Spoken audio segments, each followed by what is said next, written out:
This podcast is a member of the Place to Be Nation family. Visit us at placetobenation.com, the only place to be in your pop culture world. This is It Was a Thing on TV. Spoiler number 1 is Dr. Lee Franz. It stinks. What is going on? What is going on?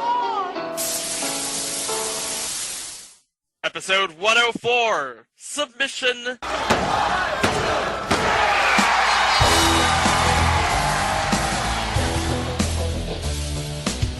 Paul Lynde Halloween Special. The Paul Lynde Halloween Special aired on ABC October 29th, 1976. Happy Halloween, everybody. Whoopee. It's the Paul Lynde Halloween Special, starring Paul Lynde, with Paul's special guests, Tim Conway, Roz Pinky Tuscadero Kelly, Margaret Hamilton, Billy Hayes, Billy Barty, special guest star Florence Henderson, a special appearance by Betty White, and a rock and roll explosion, Kiss. And now, the Paul Lynde Halloween Special.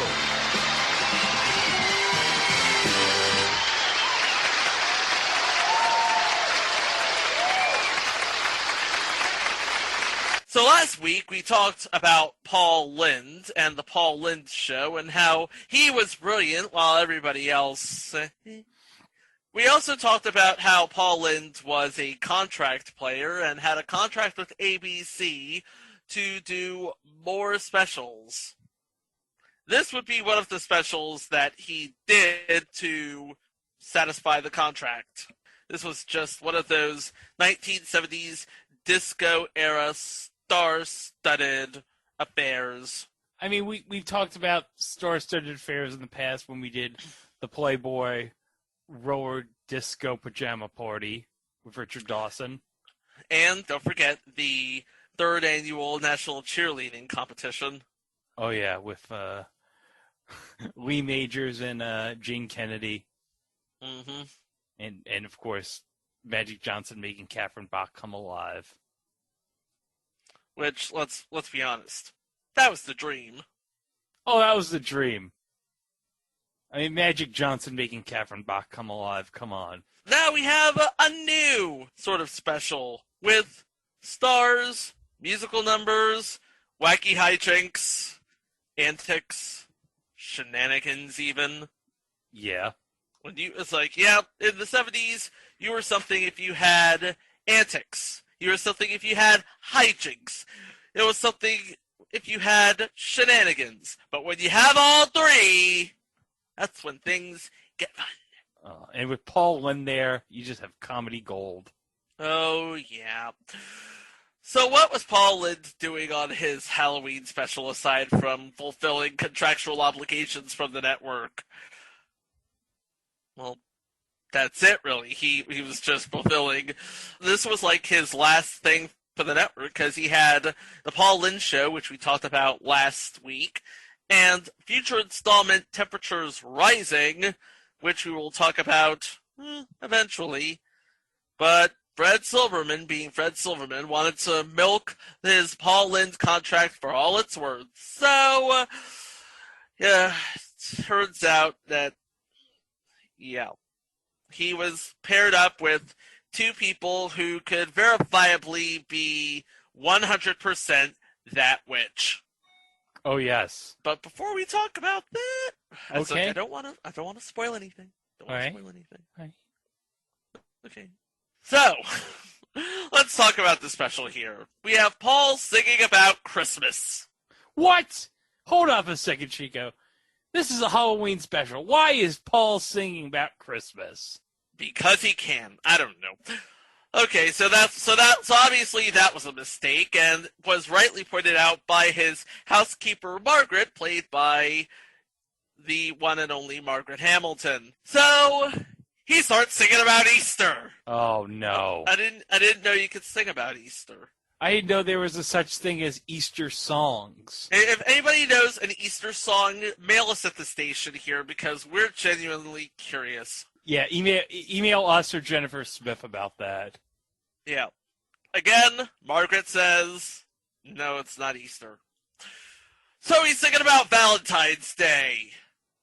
Paul Lynde singing about Valentine's Day. Yeah, baby. Oh, yeah.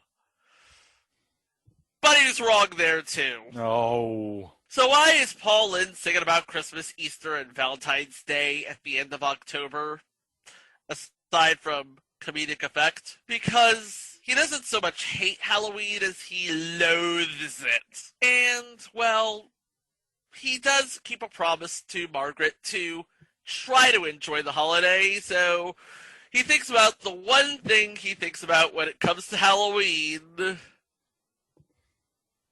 Kids.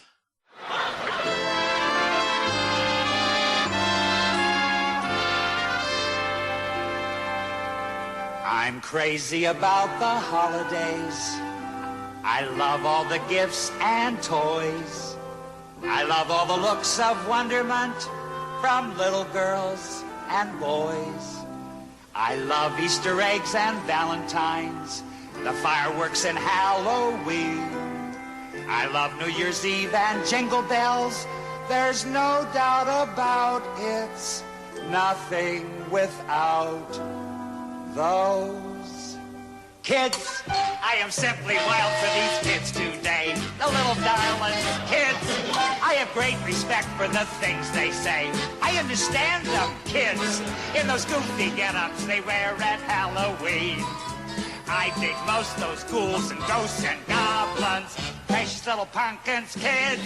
When they ask for goodies, they're awful sweet. I give them yummies, kids, with their apple bobbin and trick or treat. Come on and ring my doorbell, you won't be sent away.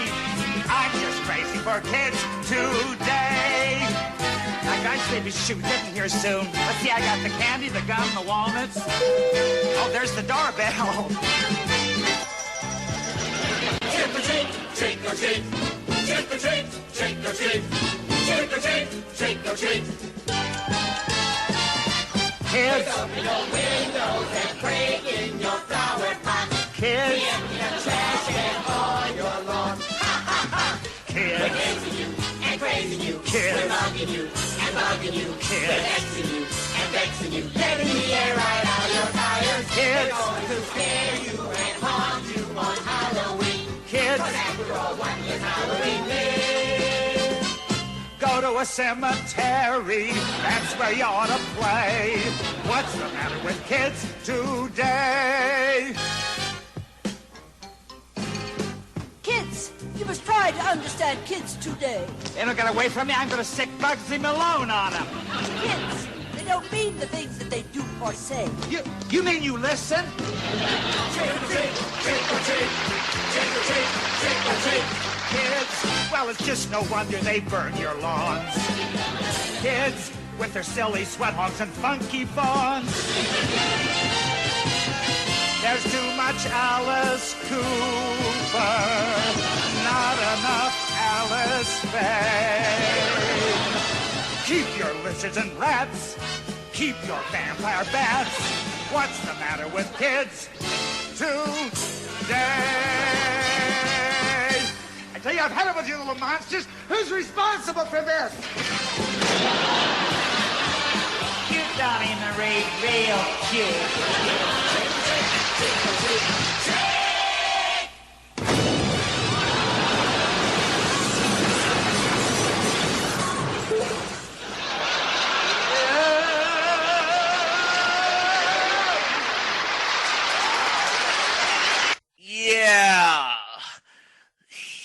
Yeah, what's the matter with kids today, indeed? Thanks so much, Donnie and Marie Osmond, you little devils, you.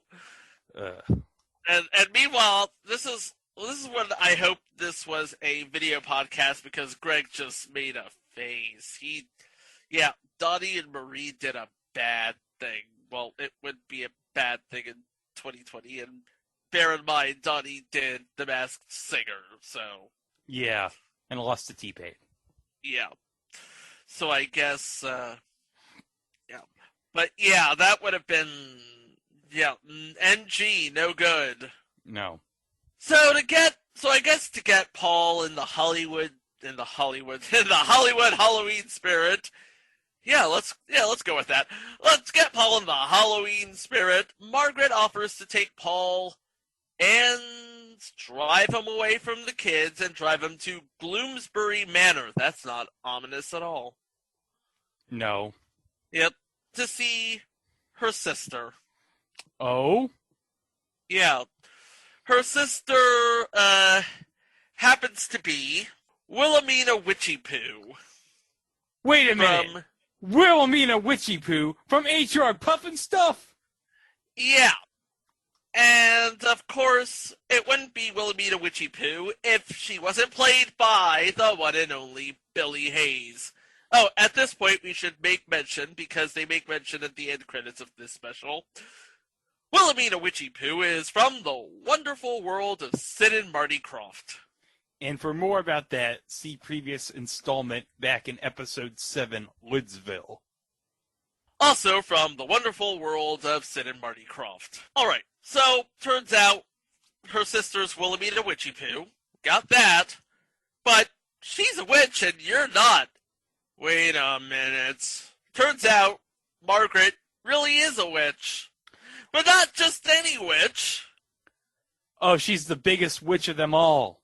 She is the biggest witch of them all. I'll get you, my pretties! That was way too accurate. I'm so sorry. Yeah, she's the Wicked Witch of the West. Oh. So is this canon technically? So is technically the Wizard of Oz and Lidsville? Does this make them both canon with each other? That is a good question.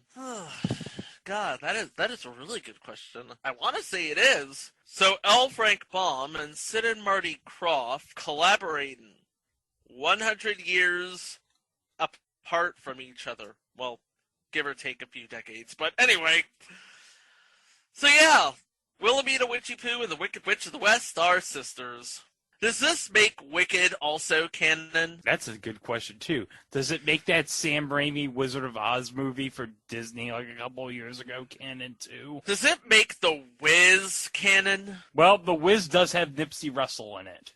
Damn right it do. So what are Wilhelmina Witchiepoo and the Wicked Witch of the West doing in a Halloween special, aside from the obvious?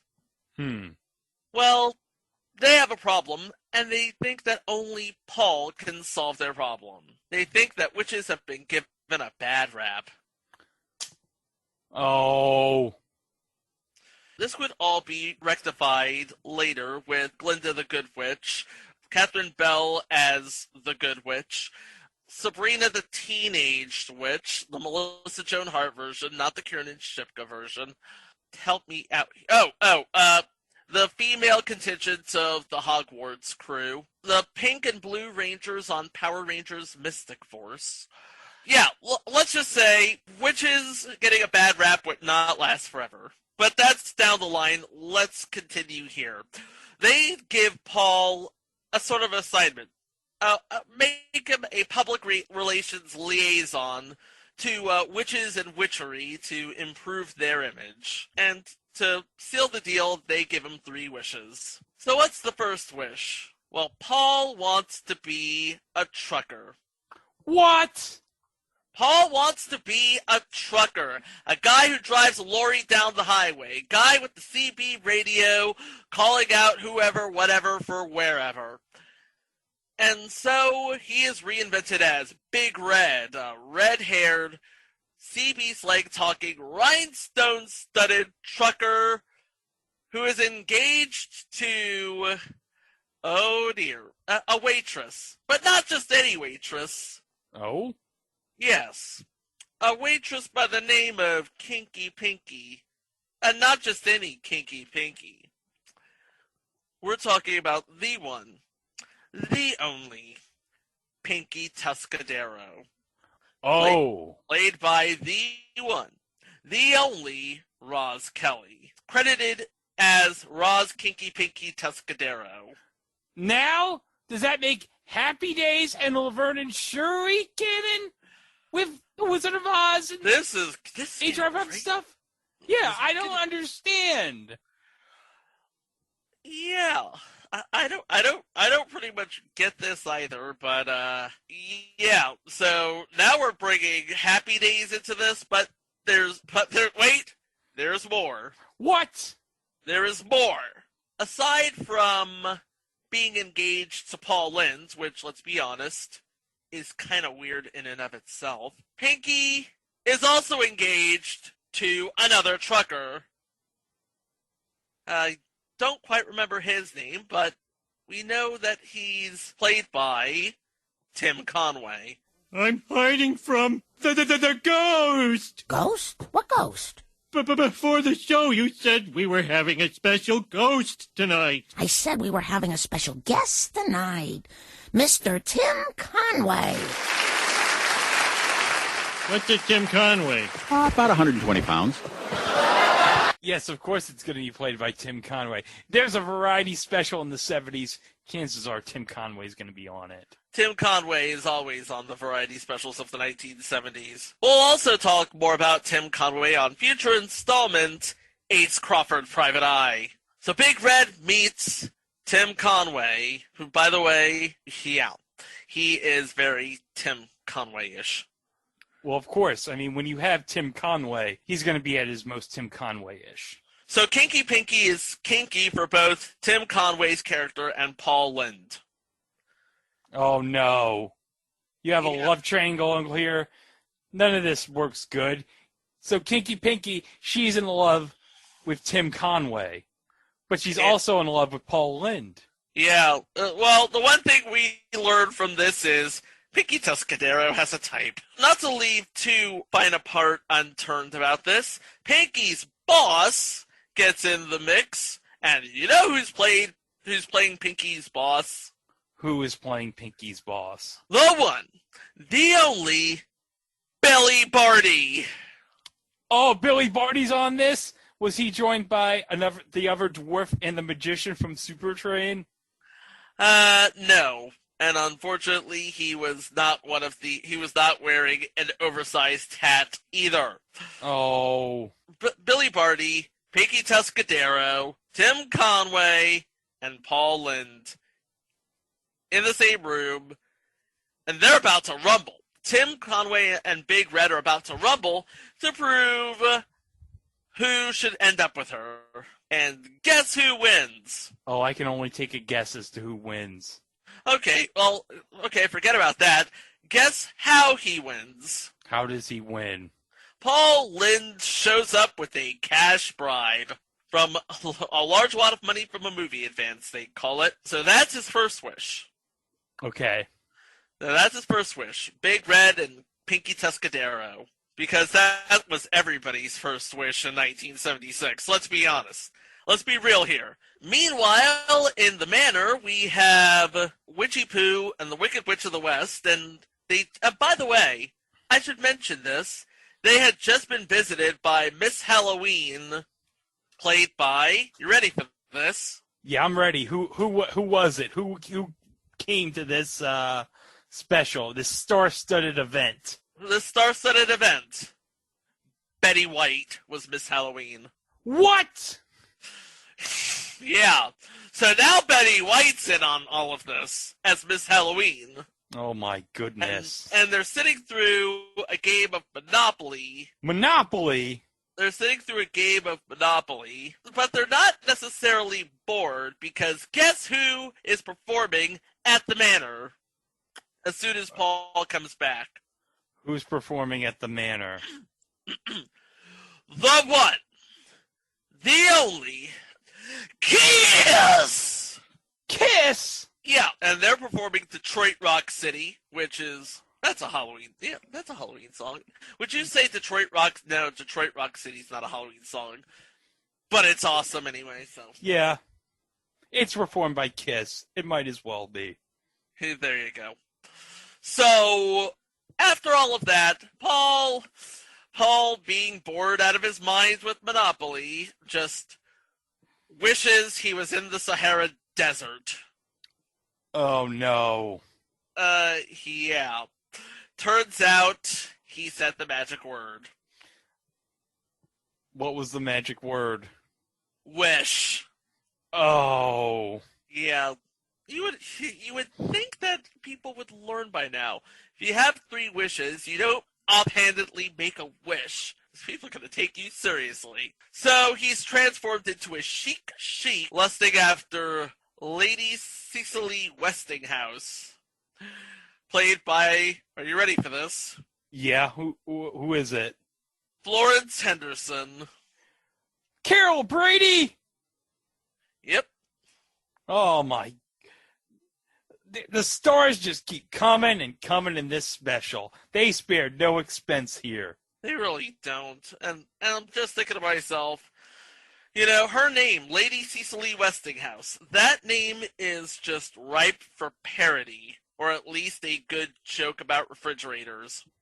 So the Sheik wins over Lady Cecily Westinghouse. But before they get busy, in comes a rival for Lady Cecily Westinghouse's affection, played by Tim Conway. Oh my goodness. So we got Tim Conway in a dual role. Yep. And coincidentally both going after the women of Paul Lynde's affections. Not as cut and dry as that. Turns out Lady Cecily was only a bait, and Tim Conway's role is Seymour of the Foreign Legion. Oh. To take him away. Oh no. So he's going to take Paul away.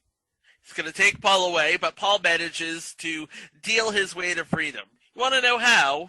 Oh, I'm all ears. This is the part where I'm just like, really?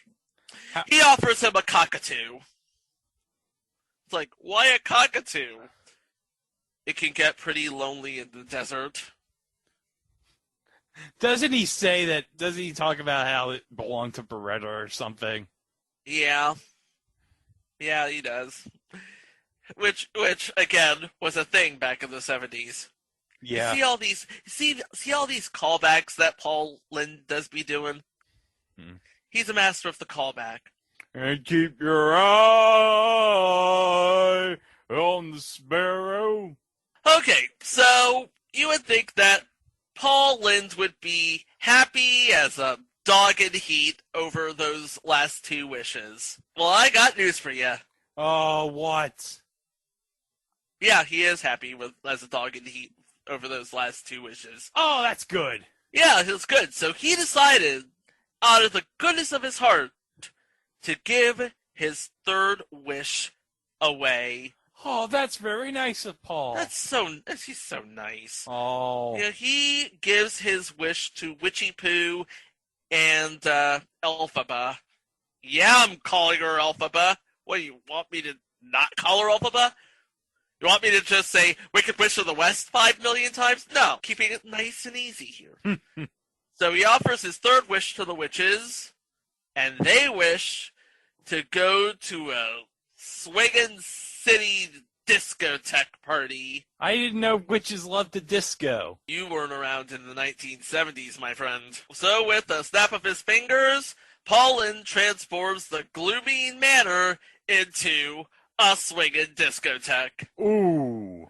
Complete with dance floors and monsters dancing and non-monsters dancing, and everybody from the cast just living it up. You know, we have to have music at this discotheque, so this is the part of the show where it's just, from here on out, it's played straight. We start with Florence Henderson singing a disco rendition of That Old Black Magic. Oh my goodness. Florence Henderson, a legend. And she was a very good singer too. Oh my. Yeah, she was incredible. Oh my God. Singing disco. Yep. That is fantastic. All right, so that's a thing. And then Peter Criss is at the piano performing Beth, which I'm assuming is their new one.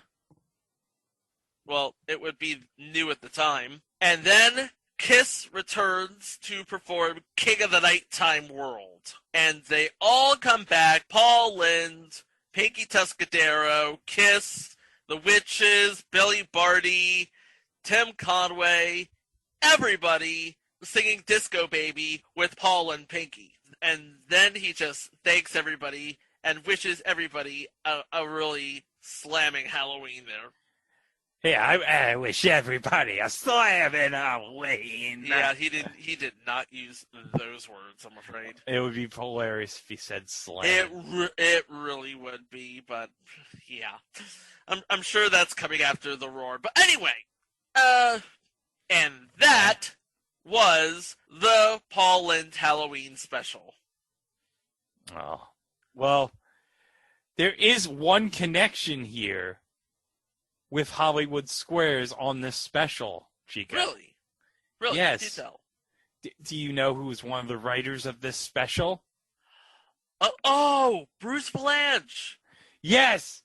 Isn't that Bruce Valanche? Be careful, Bruce Valanche. There's superhumans fighting right over there. Yay! Didn't he also help write the Star Wars Holiday Special? Yes, he did write the Star Wars Holiday Special. Previous installment, the Star Wars Holiday Special. Refer back to episode 16. But there is, if you go to Bruce Valanche's interview from the Archive of American Television, he talks about the Star Wars Holiday Special. I'm going to play one clip from Bruce's interview regarding that special right here. Yeah, I remember Kiss was on it. And that was, they'd never been on television before. I mean, it was a gigantic coup to get them on primetime television. They had done the Midnight Special and Don Kirshner's rock concert, but they had never actually been on a TV show. And, of course, the great shocker was Paul had no idea who they were, but the president of their fan club was Ringo Starr's son. And Paul said, "Ringo has a son. I'm going to kill myself." I remember we were shooting the thing on the ABC Prospect lot in Los Feliz, and Roots was on while we were shooting, or it had been on, and we were shooting the thing, and it had been on, I think, for the sweeps or something. I forget what the timing was, but LeVar Burton had starred as Kunta Kinte in Roots, and had exploded. I mean, he was the biggest thing, and he was on the lot doing something, and we were outside having a cigarette break because people still smoked in those days.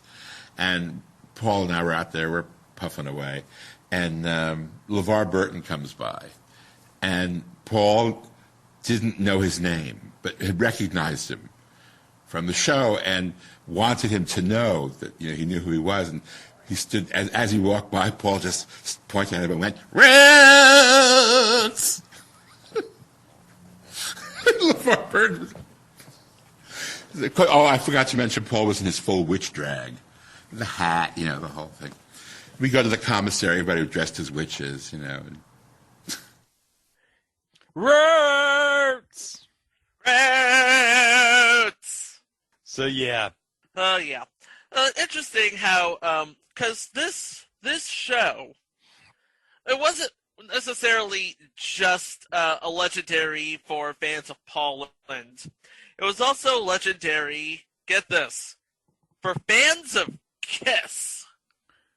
Yeah, because as Bruce mentioned, this is their first ever primetime appearance. Mm-hmm. First ever primetime appearance. They did their big one. They did their new one. They did something for the occasion. And the thing of it is, this, for a long time, this was one of those classic cases of keep circulating the tapes. Well, after a couple of years, in 2007, the Paul Lynde Halloween special was released on DVD in the U.S. on October 2nd, 2007. And they had bonus features and all of that and everything. And head writer and producer Bob Booker, who had to basically clear everything to be remastered and issued. He cleared the rights. He found the original footage, which he thought was lost forever, and they cleaned it up, remastered it, and reissued it. And it's been on DVD ever since. In fact, if you go insert place here and look up Paul Lynde Halloween Special, there it is on DVD. You can get it for around $10 to $12. Yep. So that's pretty much all there is to it. And Of course, if you really like it, you'll buy the copies, but it is available if you know where to look. Yeah. Well, Chico, I just have 2 observations before we sign off. What's that? First off, Paul's scarf. Oh, yeah. The witches made him a scarf, didn't they? Yeah. It's like he's doing his best impersonation of Tom Baker with that scarf. Well, he would have the overcoat and the scarf and the wry sense of humor to match Tom Baker. Okay, I'll stop doing that. And another observation is, who do we hear occasionally in voiceovers during this, being that it's ABC? The one and only Ernie Anderson, which we will talk about on a future installment. Yes, but here's the thing. Tim Conway's on this special, and if you know anything about Ernie Anderson, him and Tim Conway were a comedy duo together back in Cleveland when Ernie Anderson was Goulardi. I did not know that. Yeah, you can find the comedy album that Ernie and Tim did back in 1966 called Are We On? And you can find the whole album on YouTube. Awesome. Well, I got something that you won't find on YouTube. You ready for it? What is it? It's time for eBay Price is Right, Joe! Oh.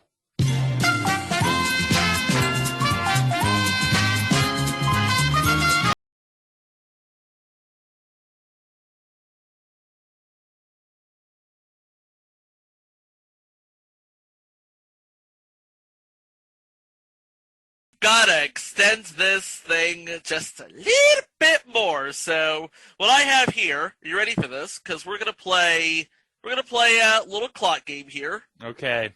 Yeah, it is. You ready? Yeah, I'm ready. What is this?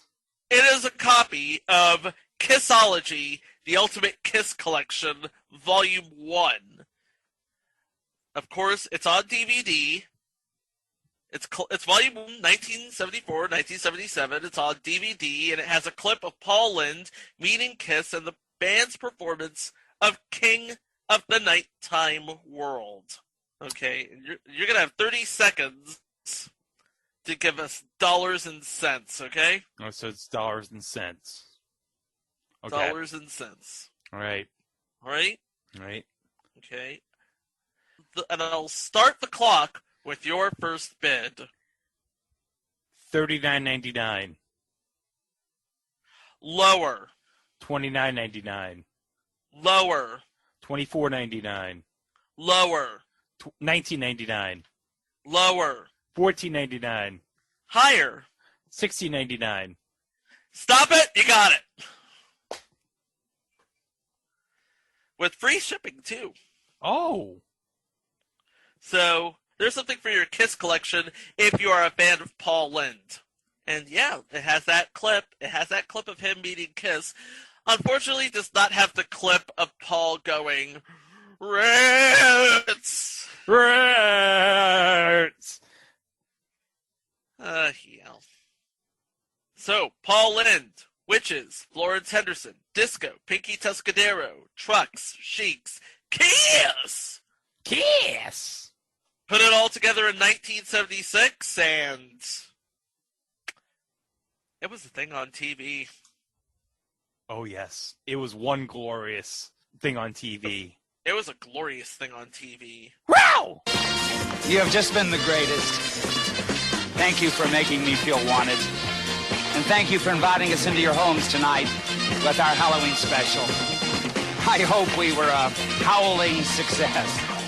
I'd like to thank my guest stars, Tim Conway, Roz Pinky Tuscadero Kelly, Florence Henderson, The Incredible Kiss, Billy Barty, Betty White, and a special thank you to our beautiful witches, Margaret Hamilton and Billy Hayes. I believe in you. I believe in you. And, of course, the two kids I love so much, Donnie Marie Osmond. In case I don't see you for a while, to all you little monsters out there, you have a happy Halloween. Now, excuse me, I'm going back to my group to trip the heavy fantastic.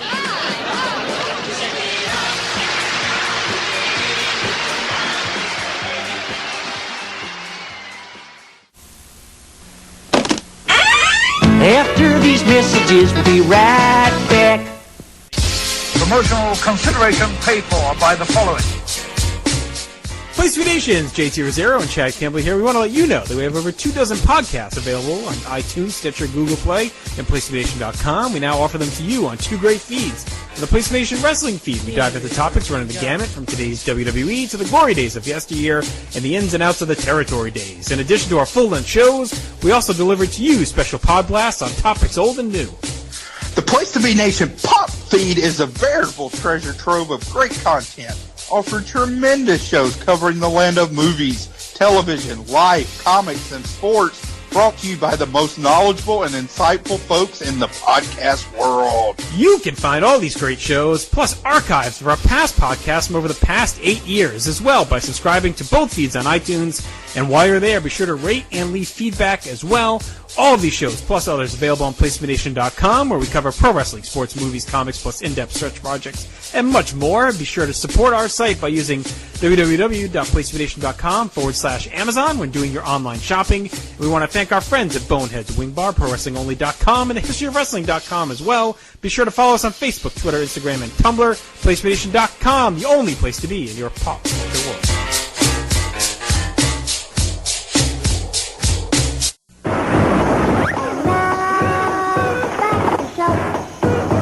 Episode 105, Submission 1203. The episode of Mr. Ed, where he played against the LA Dodgers. The episode of Mr. Ed, where he played against the LA Dodgers, was the season premiere of the 4th season of Mr. Ed, and it aired on September 29th, 1963 on CBS.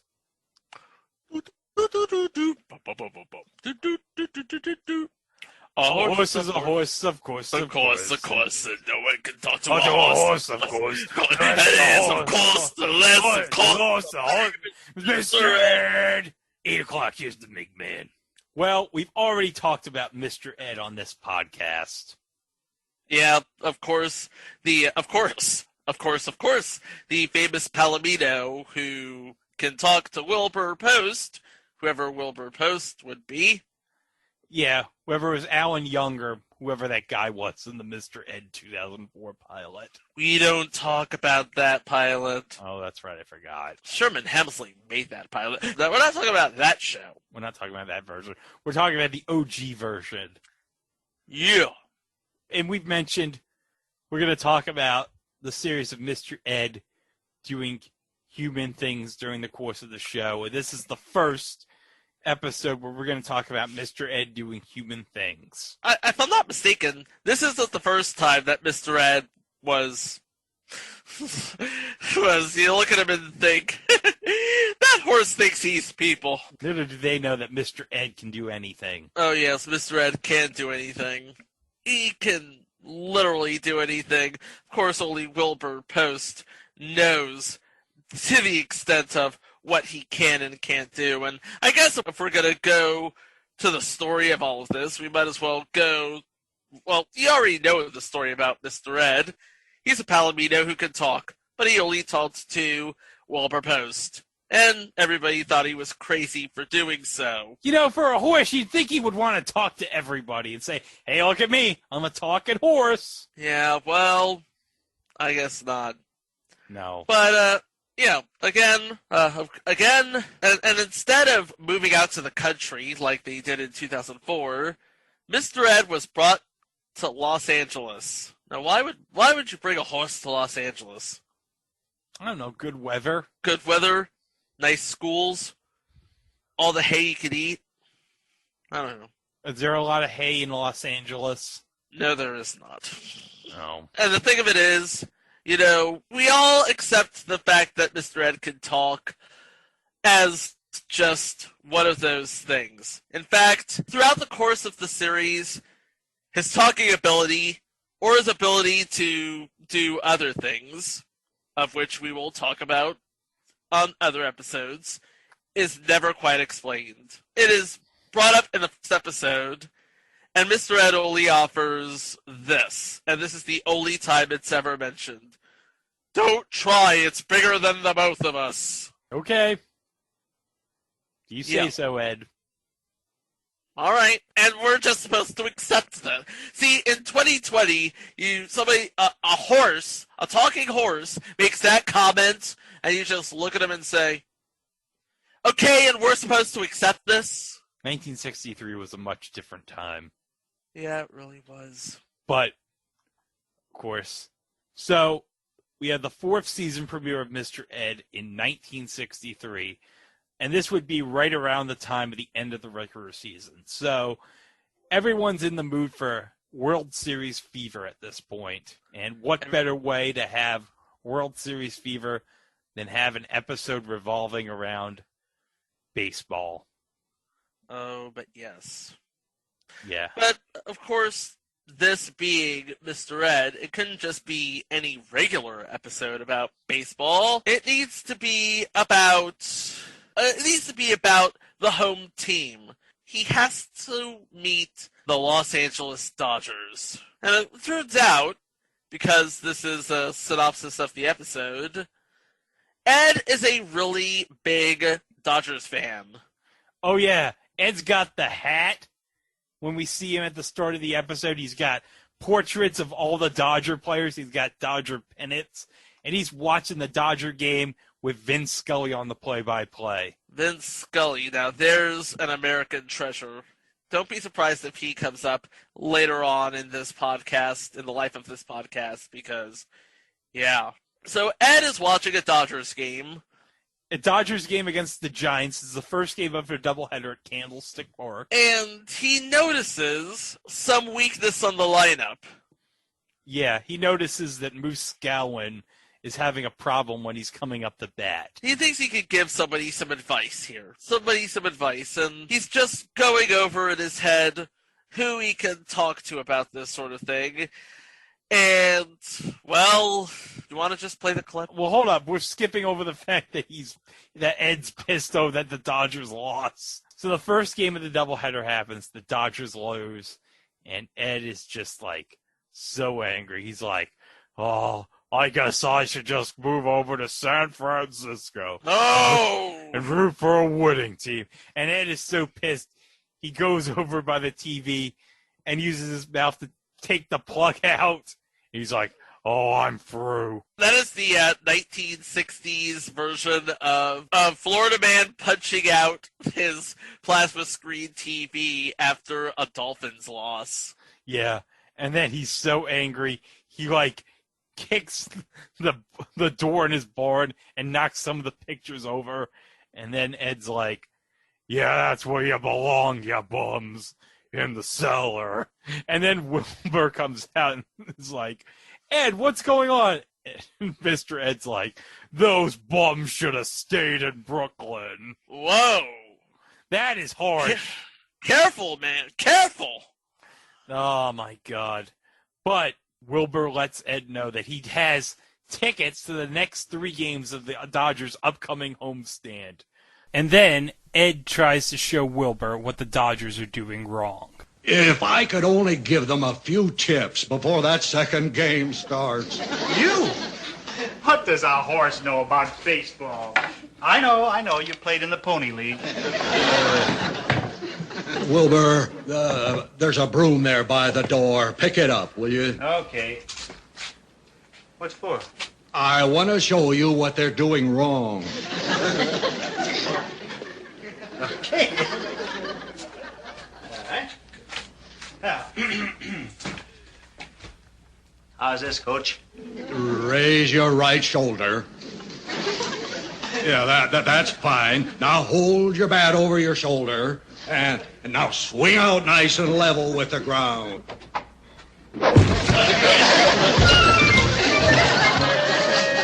But, here's the problem, though, Chico. Oh, tell me what the problem is, Greg. Wilbur's wife booked a trip to Palm Springs. Oh. So there's a dilemma here. Wilbur's wife has booked a trip to Palm Springs, but Wilbur has tickets to the Dodgers' next homestand. Oh, vacation in Palm Springs? Dodger game. What's a horse owner to do? But Ed's thinking, there has to be a way I can let someone at the Dodgers know about what's going wrong, and I can try to fix the problem. So what does Ed do? What does Ed do? Ed uses his mouth to get the phone and asks the operator to contact Candlestick Park for the second game of the doubleheader. They lose the first game. The second game hasn't happened yet. Yeah. He's trying to tell the Dodgers for the second game, look, Moose Scalwin is having trouble. He has a solution to how to fix Moose Scalwin's problems at the plate. So he's trying to contact Leo Durocher. And if you don't know who Leo Durocher is, let me tell you about Leo Durocher. Sit down. Greg's about to give you a lesson. Yeah, let me give you a lesson about Leo Durocher, one of the most famous managers in baseball history. Okay, so Leo Durocher originally was the manager of the Dodgers back when they were in Brooklyn from 1939 to 1946, but he was suspended for a year in 1947 because he had an affair with an actress by the name of Lorraine Day. And you know why that was a big deal? Why was that a big deal, Greg? Because Lorraine Day was married. Ooh, that is a big deal. Yes, and it drew immense criticism from the Catholic Youth Organization in Brooklyn, which was very influential and had a big relationship with the Dodgers. So Leo Durocher was suspended for the 1947 season. He came back in 1948 to manage the Dodgers, but there's still some things simmering from that. Around middle of the 48 season, he leaves the Dodgers to manage the crosstown rival New York Giants. Oh. Yeah, that's just, yeah. Yeah, and then it gets even more painful if you're a Dodgers fan, because what would happen 3 years later? The shot heard round the world, if I'm not mistaken. Yes, the famous Bobby Thompson home run. Breaker throws. That's a long drive. It's going to be, I believe. The Giants won the pennant. The Giants won the pennant. The Giants won the pennant. The Giants won the pennant. For the record, Greg did have to remind me of that before the show. So apparently he thinks the shot heard around the world was something else. Hey, somebody gives me the shot heard around the world, I think about basketball. Not the Revolutionary War? No. Oh. I think about basketball. All right. Now, Leo Durocher would win a World Series in 1954 with the Giants, sweeping the heavily favored Cleveland Indians, and he would leave the Giants following the 1955 season. So, okay. So Leo Durocher went on to become a color commentator for NBC, but in the 1960s, the old coaching bug hit again, and he was back in the majors coaching. So, when the Dodgers moved from Brooklyn to L.A., Leo Durocher, who is a celebrity in his own right, because he's married to a famous actress. Yep. So what happens? They make him the assistant coach. Because remember, at the time, Walter Alston was the manager of the Dodgers around this time. So Leo joined the Dodgers coaching staff in 1961 as one of Walter Alston's assistants. And obviously, a big boost if you're trying to sell tickets in Los Angeles, with Dodger Stadium about to come into the league in 1962. You're looking for a big draw for your new stadium. Who better than Leo Durocher? Right. And again, you said he was a really popular guy, if I'm not mistaken. Judging, he was, what is that? He was known for something. He was known for the whole nice guys finish last sentiment. Oh, yes. He was known for putting butts in seats and putting balls in the neighbor's yards, so to speak. Yeah. That's why they called him Leo the Lip, because he was very talkative. And you could see that because his fame would get him guest appearances on sitcoms. He appeared on The Munsters in an episode in 1965 where he believes that, oh my God, this could be an entry of itself, because I'm reading the title of this. I'm getting the list out. Oh, Deroser believes Herman is the next Mickey Mantle when he sees the towering Munster hit long home runs. Okay, that would be... got it. Okay. And of course, he would in that same year, in 1963, back in April, Leo appeared in the episode of the Beverly Hillbillies where he played golf with Jed Clampett and Jethro Bodine and tries to sign Jethro to a baseball contract after discovering Jethro has a strong pitching arm. Because, of course, he does. Jethro has an arm on him. You should sign him. Yeah, put him in that rotation with Sandy Koufax and Don Drysdale. Yeah, the jokes write themselves, ladies and gentlemen. Okay, so let's get back to the episode. Mr. Ed gets on the phone in the dugout as Moose Scowen picks up the phone and asks Leo, hey, there's a call on the phone. It's for you. And Leo Durocher says, oh, don't tell me I got traded to the Mets. Because remember, folks, 1963, the Mets would have just come into the league at this point. And they were known back then, not exactly winning. They wouldn't actually start to get good until, like, Tom Seaver joined. And then they won the series in 69 against the Orioles. So, Mr. Ed talks to Leo Durocher and says, hey, Leo, Moose Scowen's having some trouble at the plate. I have an idea of how to fix it. So, Mr. Ed tells Leo Durocher how to fix the problem. And Leo Durocher's like, yeah, whatever. And he hangs up. And then, as Moose Scowen comes up to plate, Leo's like, hey, you know what? That guy's right. And then it turns out what happens? The Dodgers win the game. So the Dodgers win the game. So now Leo Durocher wants to meet whoever gave him that advice. Yes. So here's the thing. Mr. Ed called pretending to be Wilbur. Leo Durocher calls the house and talks to Wilbur and is like, hey, wait a minute. Your voice sounds very different from when I talk to you. Good morning, Ed. Yeah, good morning. It's always a good morning after my Dodgers win. You see, Ed, you were so worried. Leo Durocher didn't need your help. Oh, no. It just so happens I called Candlestick Park last night. I don't believe it. Wait till you get your phone bill. Leave the phone alone. Hello? This is Leo Durocher. Is this Mr. Post? Yes, this is me. Your voice sounded different last night. Deeper. Oh, well, that's because I was calling you from my living room. It's a sunken living room. Sunken living room? Well, I wanted to, we just arrived in L.A., and I wanted to thank you for that tip you gave me about Moose Scowen. It won the game for us. Well, you don't have to thank me. I just did what any other American would do. Oh, are you a ball player, Mr. Post? Are you a coach? No. I'm an architect. An architect? Well, how did you spot what the Moose was doing wrong? Well, as an architect, I have an eye for angles and curves. You see, I figured that Moose would get more leverage if he met the ball on a declining arc. That's the principle of Archimedes. Archimedes? What team is he playing with? Archimedes was a Greek mathematician. Oh, sure. Any school kid knows that.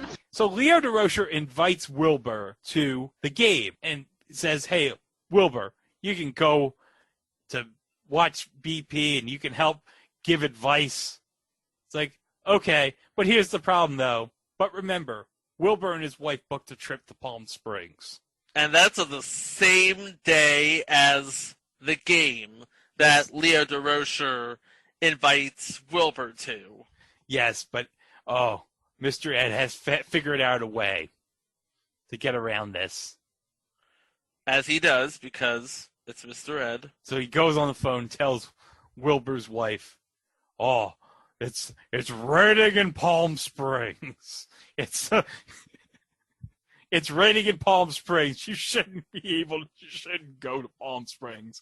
And then she's like, oh, okay. And then she lets Wilbur know that's raining in Palm Springs. And so Wilbur's like, oh, it's raining in Palm Springs. I guess I can go to the game now. And so Wilbur lets Mr. Ed know, hey, it's raining in Palm Springs. And Mr. Ed's like, oh, really? Wink, wink. I'm trying to figure this out because if I'm not mistaken, Palm Springs is just a couple hours out from Los Angeles. So if it was raining in Palm Springs, it would be raining in Los Angeles to an extent. Yeah. You'd think so. You would think, yeah. That's it. People will believe anything Mr. Ed tells them. Oh, yeah. People will believe it. Except he can only talk to Wilbur, so... Yeah. So, remember, Mr. Ed said to Wilbur's wife on the phone that it was the worst flash flood in history in Palm Springs.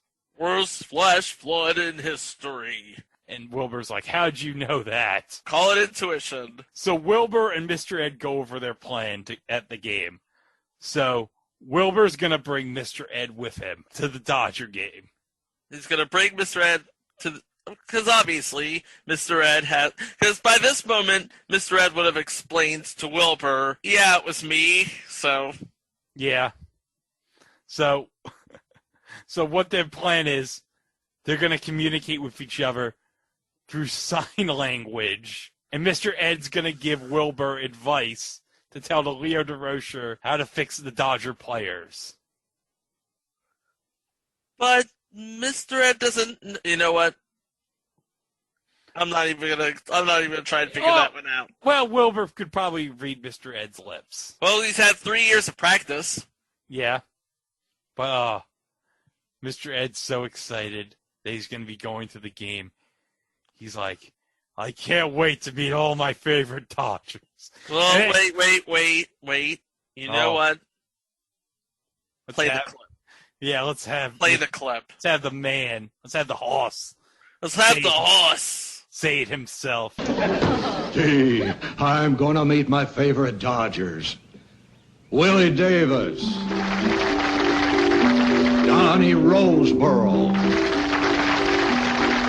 Moose Skowron. And the old strikeout king, Sandy Koufax. Gee, Ed, you're a lucky horse. Let's go, Wilbur.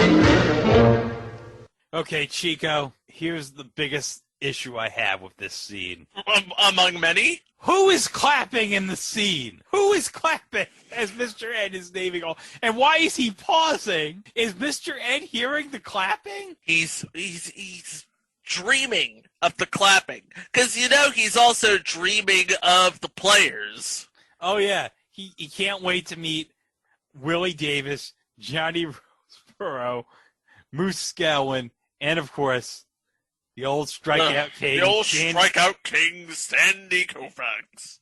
And then he looks in the mirror and says, oh, gee, Ed, you're such a lucky horse. Okay, so we're at Dodger Stadium. Leo Durocher's giving his players what for, because the sun was in his eyes. Yeah, he's telling Willie Davis to take batting practice if the sun's in your eyes. Because last night you said it was the moon. And Leo Durocher finally meets Wilbur and Mr. Ed. And Wilbur, he wants the horse to stay. Yeah, obviously. Because I have a question. Now, I know this is 1963. And I know we haven't established that security at ballparks is the best thing in the world. No, well, again, just remember, it wasn't as recently as 1984 this wasn't an issue. Oh, yeah. Because if you remember last week, Oh, yeah, they let Punky and Henry into Wrigley Field despite having counterfeit tickets with, no problem whatsoever. But I'm like, the Dodger Stadium security guy sees Wilbur and Mr. Ed, and he's like, okay, you have a horse with you. I'll just let you in. There's nothing. He hasn't probably didn't question it. Probably like, okay, whatever. You got a horse. I'll let you in.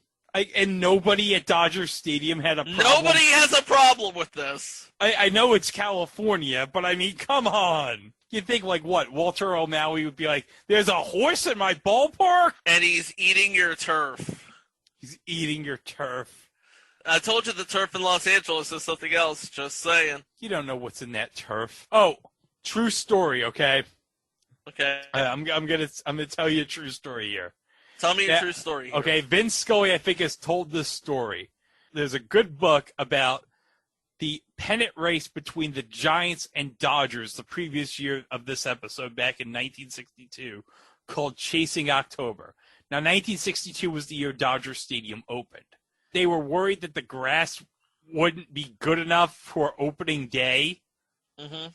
So Vince Scully, I believe, has told this story about how Walter O'Malley went to, like, somebody in Hollywood, like, okay, what should we do about grass? So Walter O'Malley went to somebody who was an expert on this sort of thing, and he said, all right, here's what you do. Paint the grass green. And sure enough, that's what they did.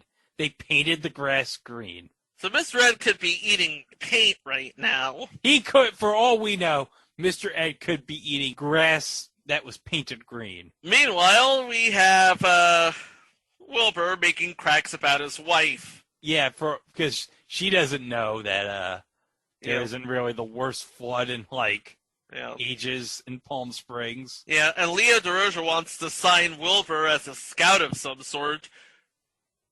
And Mr. Ed's getting kind of tired of being overlooked for his genius.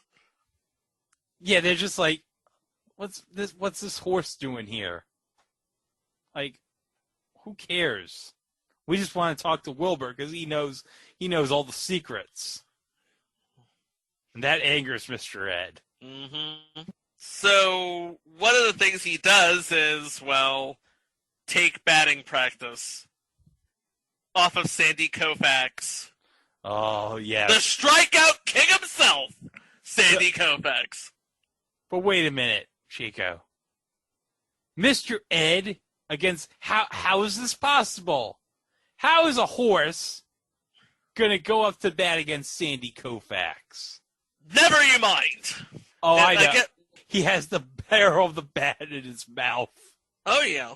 I thought you would figure this out, but I'm like, how is everybody okay with this? They're like, oh, yeah, this is funny.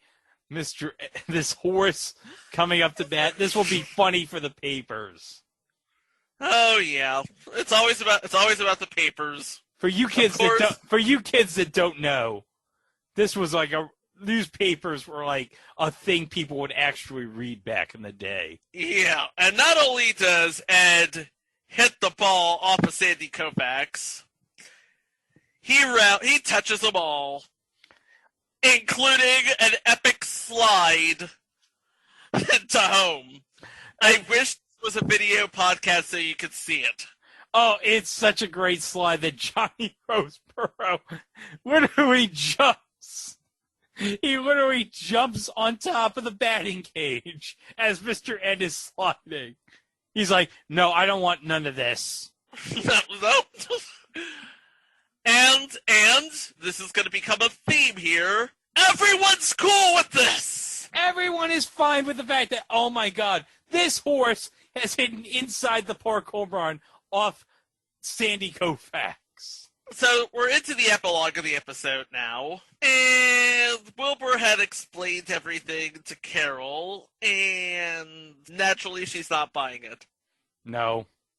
Until Mr. Durocher shows up. Yeah, and oh yeah, by the way, Leo Durocher also has season tickets in his hand. Oh, that's great. What can you say except the Dodgers win the third game and clinch the pennant? Oh, that's great. That's nice. And, of course, the Dodgers, in 1963, would go on to win the National League pennant, and they would actually go on to sweep the Yankees in the World Series in 1963 to win their second championship in Los Angeles. Yep, all of this is available in archives. So. Yeah, all this is available in archives. But, you know, I hope Mr. Ed got a World Series ring. I couldn't tell you if he did or not. This is something that somebody at Major League Baseball knows about because it's actually listed on a Major League Baseball website. Mr. Ed tries out for the Dodgers. I guess he needs to work on his base running, though. Can't be missing second. You really can't miss second base. Oh, yeah, that's what Wilbur says to Leo Durocher. It's not that impressive. He didn't touch second base. Yep. And that's just elementary. I mean, I know Mr. Ed is supposed to be the smartest horse alive, and I know he's supposed to know all about everything, especially about the Dodgers. But if you don't touch, you should probably know that you can't be making those rookie mistakes. No. Well, what else do we got to say about Mr. Ed playing baseball? We know what happened on the field, and we know what happened in real life, so what else can we say except... Wait, hold up, Chico. Oh, God. Am I going to get what for now? You know what that sound means, Chico, when I say, hold up, Chico. I think I do. Yeah, you're right. Uh-huh. It's time for eBay Price is Right. Yeah, buddy. Hit the music.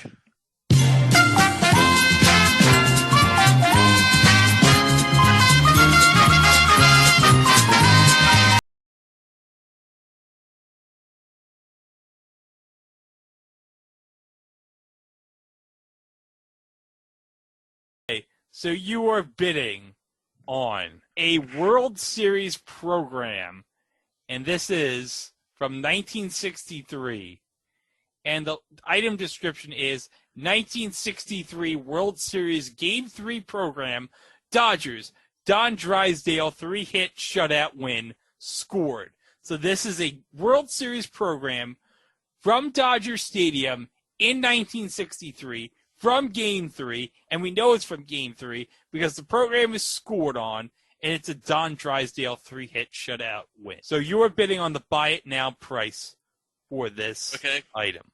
And all right. The clock will start, Chico, when you give your first bid. Dollars and cents, please, like last time. Okay. $50. Higher. $75. Higher. $100. Higher. $200. Lower. $150. Higher. $175. Higher. $189.99. Higher. $199.99. Got it. 1977. 10 seconds to spare. $200 for a 1963 World Series program from Dodger Stadium. Scored, not unscored. Scored. What I want to know, because, does it mention Mr. Ed's role in all of this? No, I don't think so. In that case, he overpaid for it. Yeah, you definitely overpaid for it. Well. Row!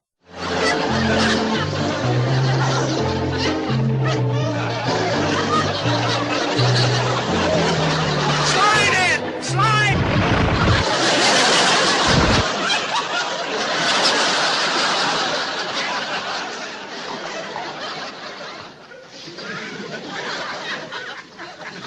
You know, that's the smartest horse I ever saw. Well, he's not so smart. He forgot to touch second base. Oh boy. Mr. Ed, he forgot to touch second base, but hey, he got to meet all his favorite Dodger players, even though I still don't understand what the clapping was, if it was in his head or if you could hear the clapping of the audience. I don't know. Well, folks, there's a lot of good stuff that has come onto the Place to Be Nation pop feed recently, and we start by looking at episode 7 of Piece of the Action. In the latest episode, Matt welcomes Andy Afferton to discuss the 1997 Nick Cage classic, Con Air, as Matt and Andy discuss Nick Cage, John Malkovich, Steve Buscemi, Prison Planes, great character names, Las Vegas, and so much more. And in a new series, Telly and T, in the first proper episode, joined actual American Miranda Berthold and an actual Brit Ben Locke as they start a journey of discovery about tea and all its different varieties, as well as reminiscing about some of their favorite TV shows. The tea that is chosen is Earl Grey, and as well as talking about it and the history of tea, they delve into the nitty-gritty of tea etiquette and watch 24 Season 1, as well as a deep dive into the main characters and plot lines.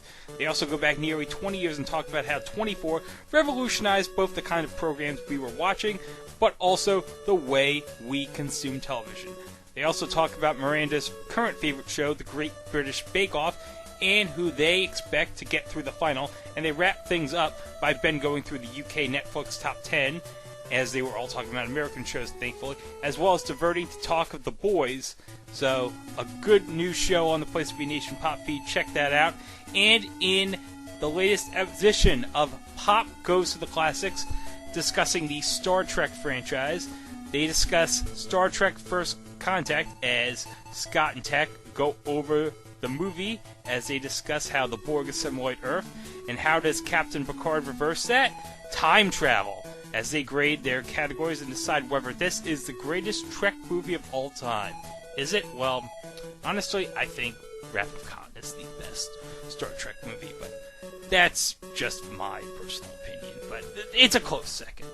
Also, be sure to check out the PTPN Wrestling Network, which includes a dive into topics running the gamut from the day's WWE through yesteryear, as the feed includes the Place to Be podcast, Main Event, Jenny and the Gems, Body Pressure Live, PTP NXT, the NWA Saturday Special, NWA Crack and Roll, Chicken Salad, the Special Relations Podcast, Highway to the Impact Zone, and so much more. Subscribe today. And while you're at it, subscribe to Jennifer Smith's The Jenny Position feed as well. It is the home of Geek and Sassy, Talkin' Pop, Freak Out Drivin', The Journey Through Infinity, Telling Stories, the Brother Sister Rewatch Podcast, You Heard About Pluto, Bianca's First Time, and more. And check out the North-South Connection, which is brought to you by JT Rosero, Chad Campbell, and George. That's the home for Wrestling Warzone, Nold's Bar, The Extreme 3-Way Dance, the Ruthlessly Aggressive Podcast, Carolina Dreaming, Shrink Wrapped, Jeff Learns Wrestling, and more. And, of course, we have until the end of the year with our 2020 stretch project at Place to Be Nation, which determines the greatest WCW match ever. You have until December 31st to do the research, promote matches, build the list, and the conversation rules can be found at www.facebook.com/GWCW matches or on the Pro Wrestling Only message board. And be sure not to forget to check out PlaceToBeNation.com each and every day.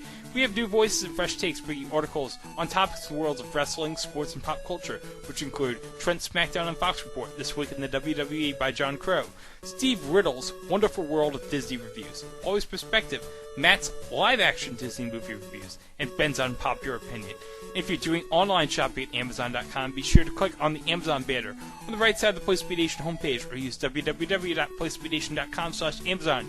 It'll take you right to Amazon, and it'll have that PTPN at no cost to you. So we head into our third and final topic of the day, and, well, the 2020 presidential election has thankfully wrapped up, unless you're a certain somebody in the Oval Office, who we won't name, but you all have an idea. Hey, finally over, thank God, and let's get to January 20th. But before the craziness of the 2020 presidential election on election night happened, going into the next couple days into this past weekend, me and Chico, we recorded an episode that was released on our regular feed the day before Election Day 2020, as we discussed the 2001 Trey Parker and Matt Stone short-lived series from Comedy Central in 2001, That's My Bush. And we're going to get to that right now. Episode 106, submission number 404. That's My Bush. That's My Bush aired on Comedy Central from April 4th to May 23rd of 2001 for 8 episodes. He's the president in residence, he's kind of in charge, he's got the whole country saying, that's my Bush. Life is hard, that's the price of fame. When you're president, everyone knows your name. Hey, what's that thing? It's my Bush. I can't believe he's actually in the White House. That's our man. That's my Bush.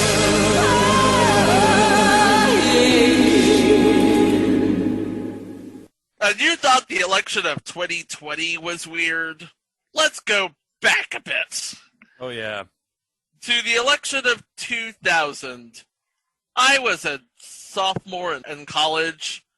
Greg was... Yeah, I was like a junior in high school.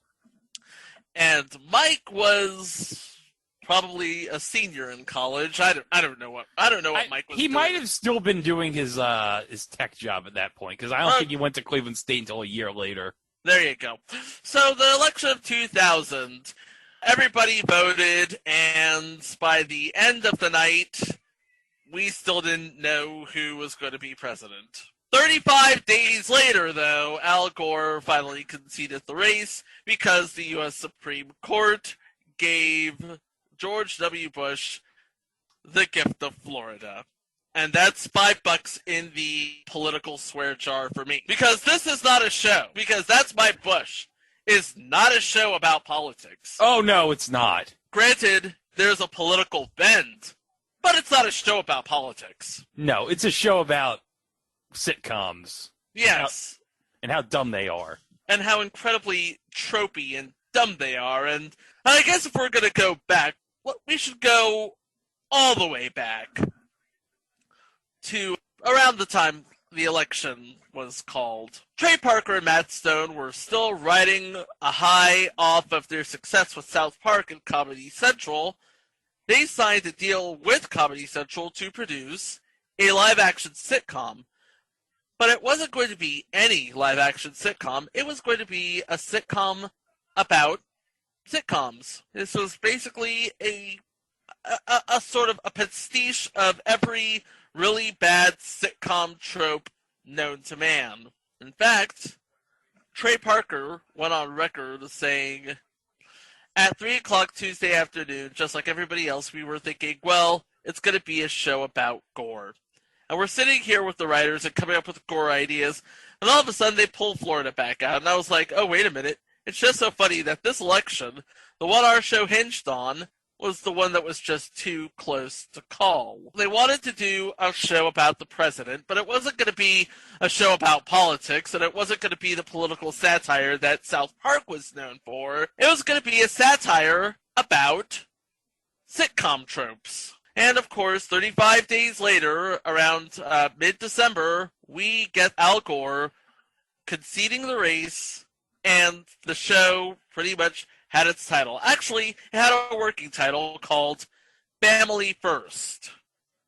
Because, well, they didn't know who the family first was going to be. In fact, if it was Gore, it was going to be Everybody Loves Al. And this is from Truth by Consensus Wikipedia. And because the election results were in limbo, production was delayed until, well, we had a winner. And as soon as we got a winner, we have the title. That's My Bush. Get it? Because their last name is Bush. This isn't a double entendre at all. No. It totally is, by the way. Yeah. So, now that we have our premise and everything's in order, it's time to find out who our Bush was going to be. But first, Trey Parker and Matt Stone were given, call this meddling by the network, if you will, but they decided that Jenna Bush and Barbara Pierce Bush, the Bush twins, were off limits. So they needed to make a bit of a change. The Bush twins character was amalgamated into one single solitary character, and then you had two other tropey characters, the know-it-all maid Maggie and the wacky neighbor Larry. Okay, so there's a neighbor? There's a neighbor. Somebody lives next to... Now, this was in a different time. Oh, yeah. Somebody actually lived next to the White House. Oh, yeah. This would probably never happen in 2020. No, it would not. So now that we have all of our characters in place, it's time to cast them. So we start with the president, who is actually...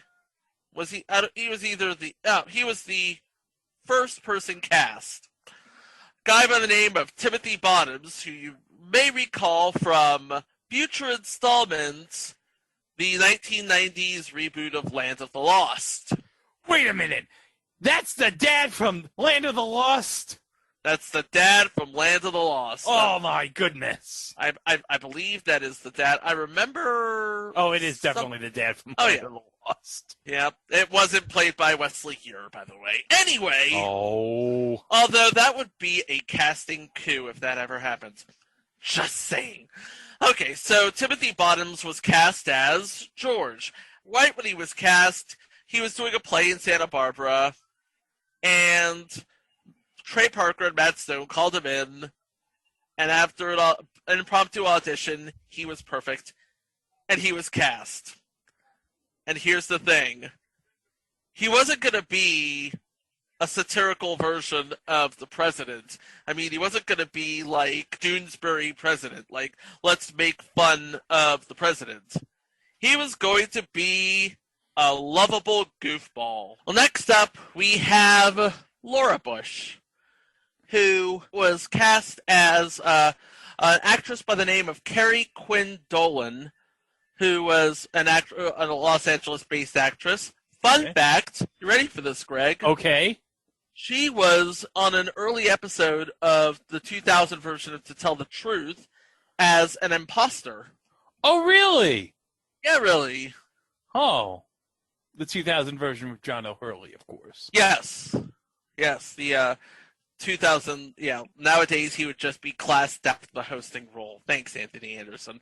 What? It's a good show, I'm just saying. Hey, the 2000 version of To Tell the Truth had Meshach Taylor. Let's never forget this. Moment of silence. Yes. Moment of silence for Hollywood. Moment gone. Okay.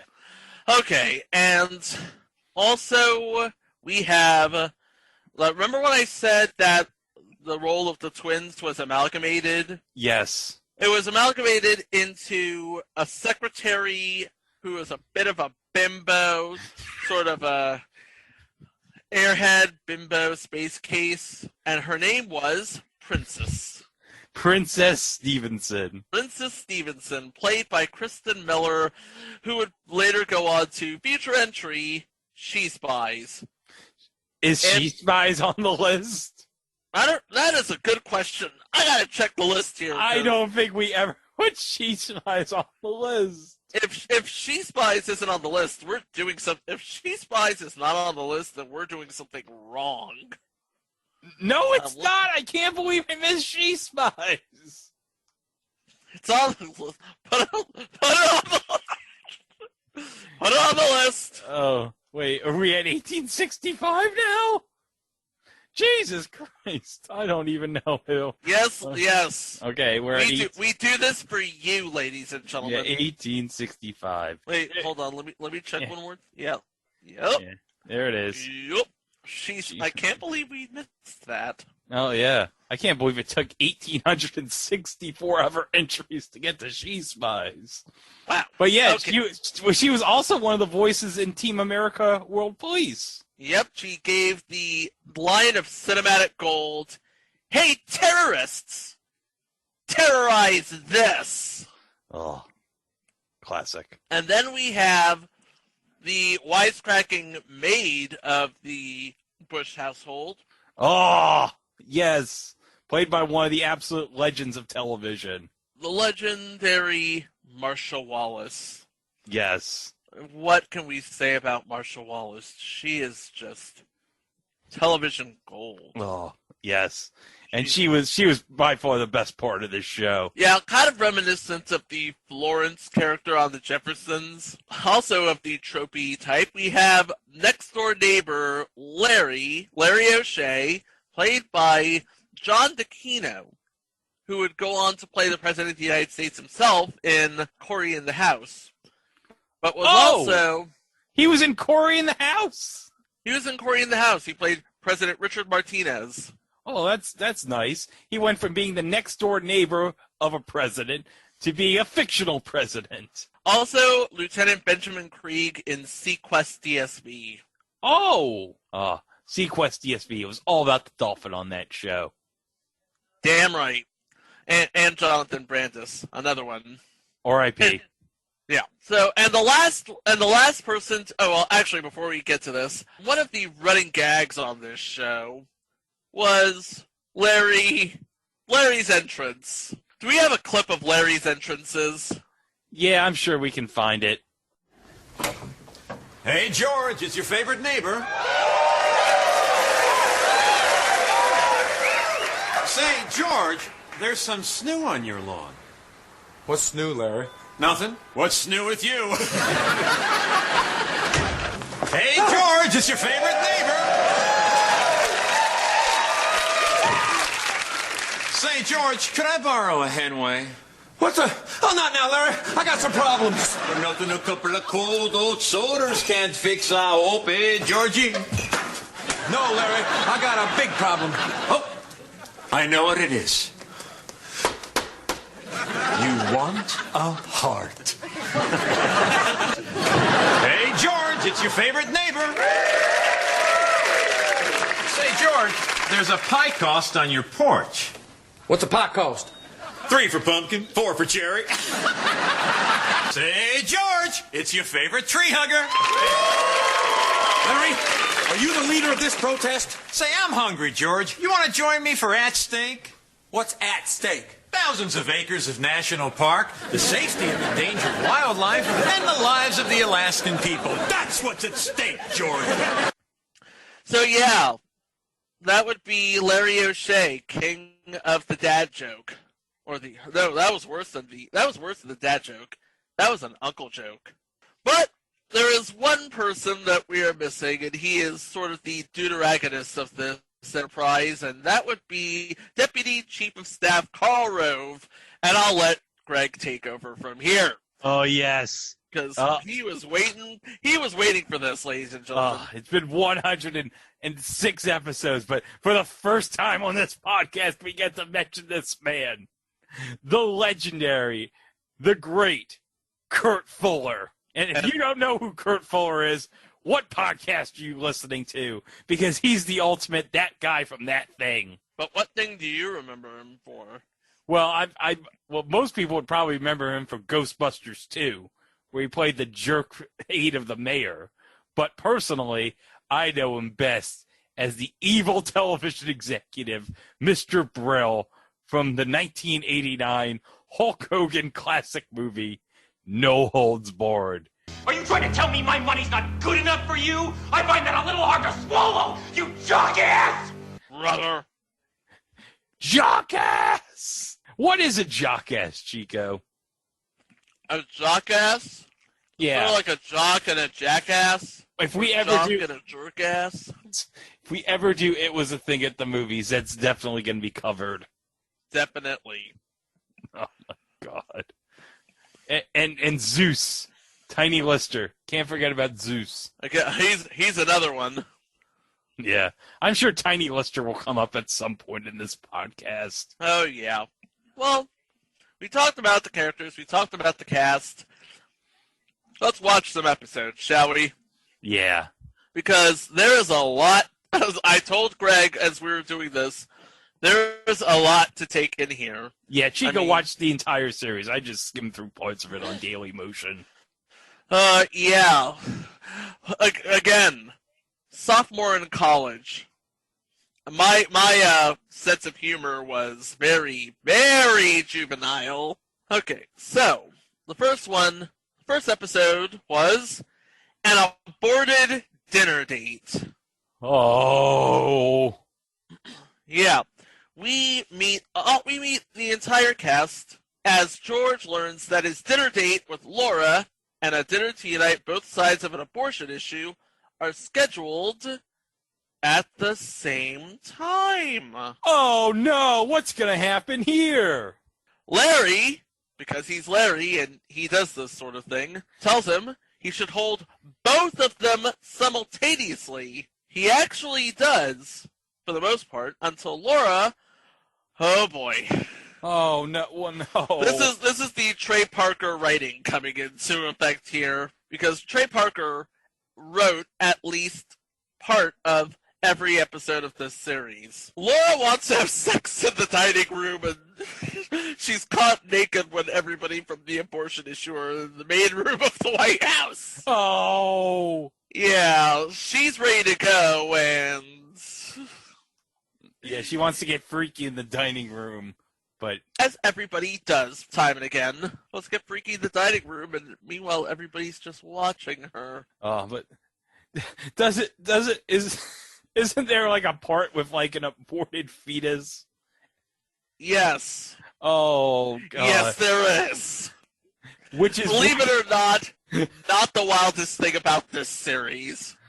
But, fun fact, the aborted fetus is actually voiced by an uncredited Matt Stone. As is most uncredited voice jobs in this show. Because Trey Parker, he can write. Matt Stone, he can perform. Anybody who's ever watched South Park or Basketball knows this.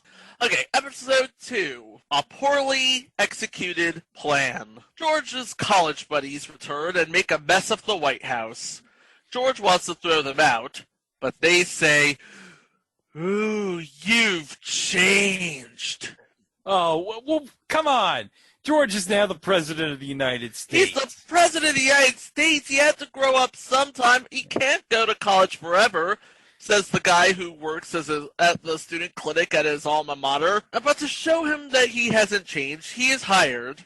Are you ready for this? Okay. An improv comedy troupe to stage a fake execution. What? And here is the moment of this episode. Okay. Okay, so you have the prison staff, the lawyer, and the judges.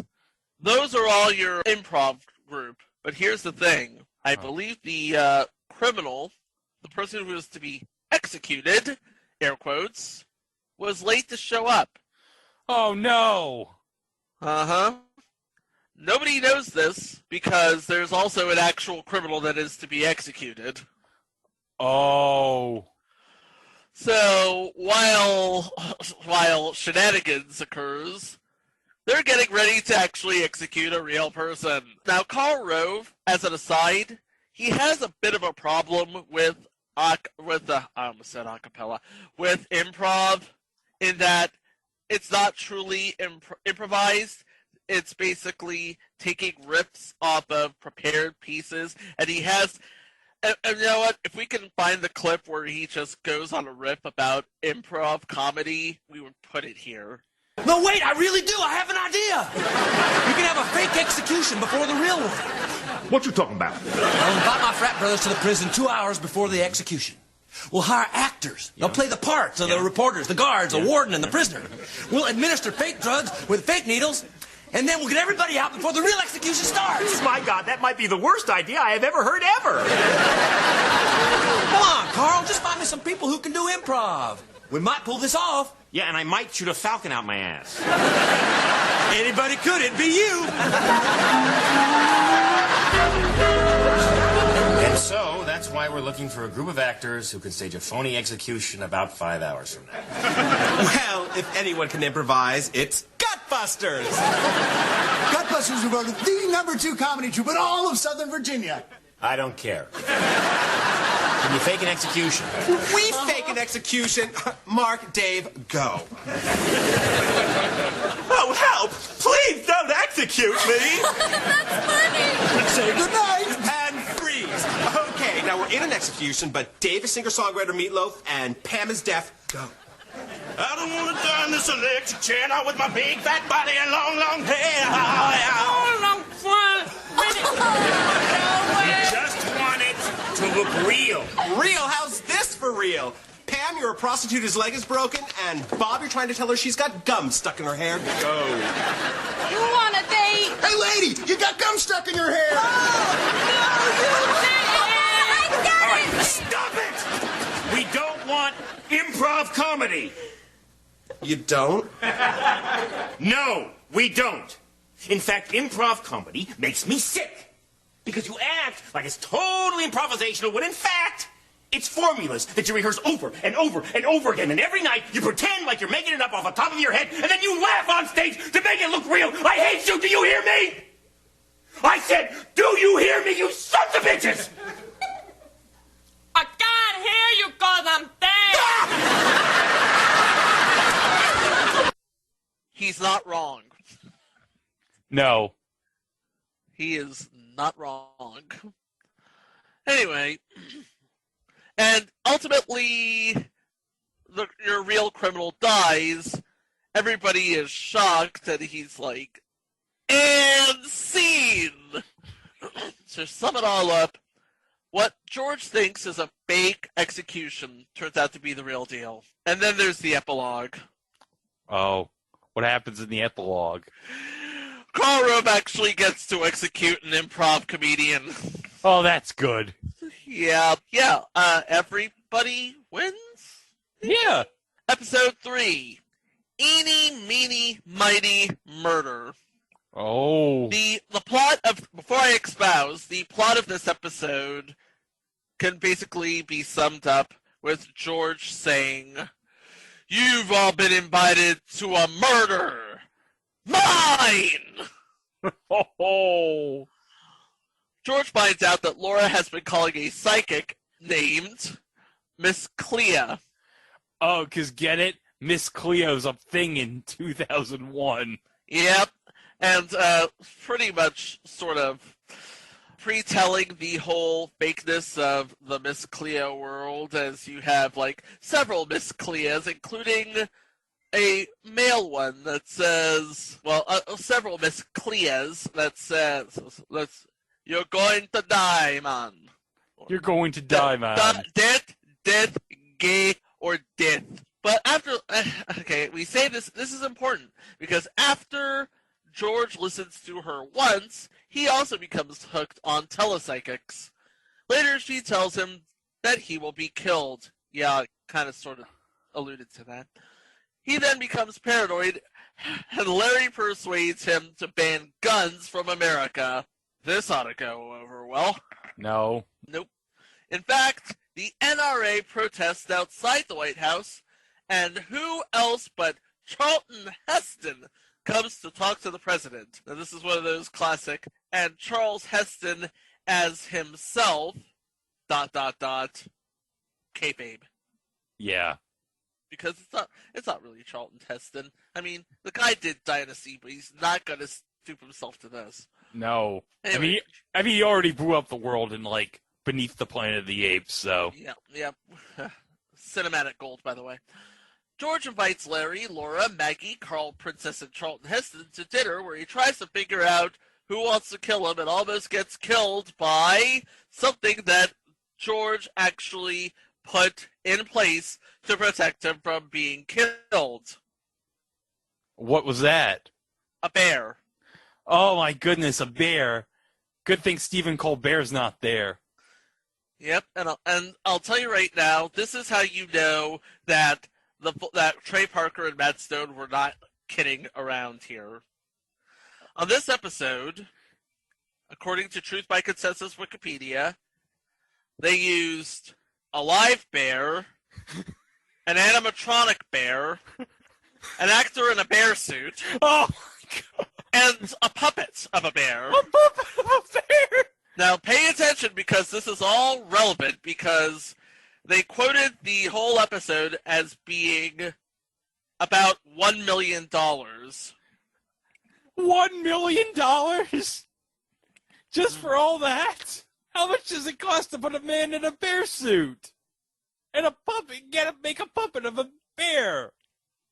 And an animatronic bear.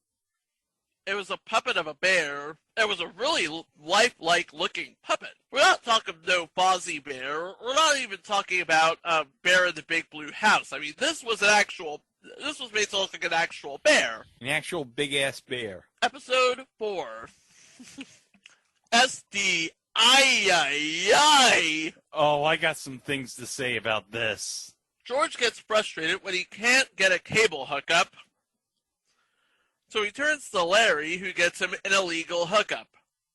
Somebody's going to ask him, well, isn't this illegal? And to which Larry can only say, pipe down, ass. Their B-plot of the episode, the SDI system, that would be Strategic Defense Initiative, sends a missile to Austria because of a crossed wire. President of Austria and two of his assistants, who, by the way, look kind of sort of familiar, wink, wink, not nudge, nudge, break into the White House to destroy Washington, D.C. Oh, but then the subplot. Oh, my God. This would be the B-plot. Princess, she's trying to prove that she's really, really smart. So she buys pills that she thinks will make her smarter. They're not memory enhancements, though. What? Yeah, she must have keyed in something wrong when ordering off of Amazon, because they're memory enhancers. Memory enhancers? Memory enhancers. Oh. Princess, this was left at the door for you. Oh, my smart pills. I ordered them off the worldwide intranet. Oh, well, then they're bound to work. Memory enhancers. Take 1 to 2 pills daily to increase memory size.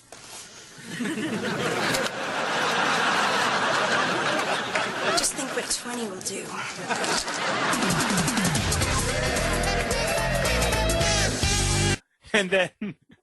And then her chest gets bigger and bigger during the episode. And the interesting thing is, she actually ultimately resolves both of the plots, and I'm smart. And do you know how it resolves itself? How does it resolve itself?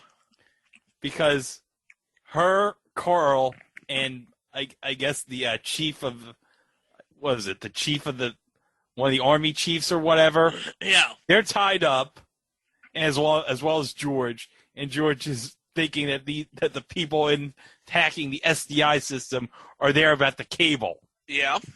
He's like, George is like, I confess to stealing free cable. And meanwhile, Princess is trying to think, and then what happens? Her chest gets even more bigger, and it busts up the rope, freeing her. And then then they use a death ray or something to kill the president of Austria and the 2 other people. Basically, they have a Dalek death ray somewhere in the White House. This is the sort of thing that American Dad subplots are made of, by the way. We'll talk more about that sort of thing when we get to the American Fun episode. And the saga of the Golden Turd. Yes. Episode 5. The First Lady's Persqueeter. Ooh. This is where you have, on one hand, the real issue of assisted suicide, and on the other hand, the sitcom issue of mysterious conversation leading to a wildly incorrect conclusion. George is tired of Laura's cat, Pumpkin, who makes the White House smell bad, like pee probably, and leaves hair everywhere. Thinking that George thinks that Laura is the problem, her and Maggie see a tribe of Indians to cleanse her. Oh! Who has a tribe of Indians on speed dial? I'm sure there's like a roller desk of like Native American groups that have been to the White House. Oh yeah. George breaks Jack Kevorkian out of prison to help kill her cat. What? Written by Trey Parker, ladies and gentlemen. In the end, the cat explodes and the police come to search the White House and arrest Laura. Yeah, that is the God. I don't even... Really? So, how could I put this discreetly? Okay. She wanted to be rejuvenated. What do you mean by rejuvenated? Laura wanted her rejuvenated. Oh. Yeah. Well, you gotta do something. Can't you just talk to the First Lady about it? I can't talk to her about it. She'd be so upset. I don't even know how to bring it up. I think you should just be blunt. It's the best way. And say what? That she's getting so old the smell is making me sick? Not to mention, it makes the strangest noises. The hair's all gnarly and gross. You know, Carl, it's getting to the point every time I see it, I want to puke. Oh, the smell is terrible. Ever since you guys moved in, every room of the White House has started to stink like rotten cheese. Dude, Laura seems to think there's no problem with it. How can I tell her? Do you have to tell Laura? Just get rid of her and get a new one. Much more fun when they're young and soft and cute. This is our cat, Larry. I can't do anything without talking to Laura. Oh, God, it's worse than I thought!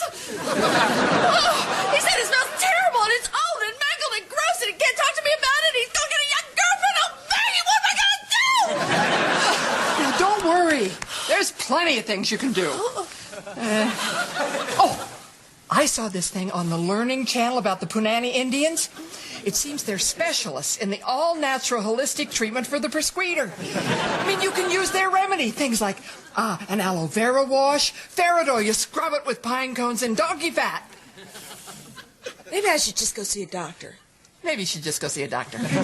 And so she thought, when George was talking about the pussy, she meant... Wow, that's something. That is indeed something. Mm-hmm. Okay, so now we move on to episode 6. Mom DEA arrest. The arrest of the 1 millionth drug offender is taking place. Remember, this is during the time of the war on drugs. George's mom, Barbara, comes to visit, but Laura doesn't want her in the ceremony. George's mom refuses to be in the ceremony after hearing that Laura wants to be a part of it. So Barbara Bush doesn't want to be a part of it if Laura is a part Laura of it. is a part of it. And Laura doesn't want to be a part of it if Babs is involved. Okay, thank you. Because my head was going to hurt. Meanwhile, George accidentally takes ecstasy instead of an aspirin for his headache. Oh, jeez. And as soon as he starts doing the so you know some stuff is going to happen. So he tells Princess to lock him in a room and never let him come out, but tricks Princess into letting him out. At the ceremony, Laura tells everyone that George had to leave, although while he is high, he walks right into the middle of the ceremony. Then he decides the party is boring and he turns it into a rave. Then Laura finally stands up to Barbara, and in the process, she just says, "Now if you'll excuse me, I have an arrest to make." Yay! Took her long enough. Next episode, Trapped in a Small Environment. If you've been following the previous 6 episodes, you can pretty much understand what's about to go down here, both in terms of politics and sitcom shenanigans. Greg, have you ever heard of the trapped in a small space trope? No. Well, it's where two people who can't stand each other are trapped in a small space and have to find a way to either resolve their differences and get out of the small space.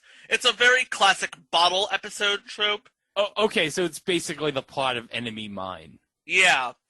So, and we'll talk more about this a little bit later, but this show was a very expensive show to produce, so they needed a bottle episode. This was the bottle episode. George and Laura set up Carl with a woman, ignorant of his 25-year-old marriage, as protests start when George Bush decides to drill for oil in Alaska. Carl's wife comes to the White House and blames Laura for ruining her marriage. Throughout the episode, differences are settled by George and Larry, Laura and Mrs. Rove, Carl and Maggie, George and Maggie, Laura and herself, Larry and Carl, George and Carl, Princess and Canuck, the name of the Alaskan native, who is taught by Carl to only say 2 words.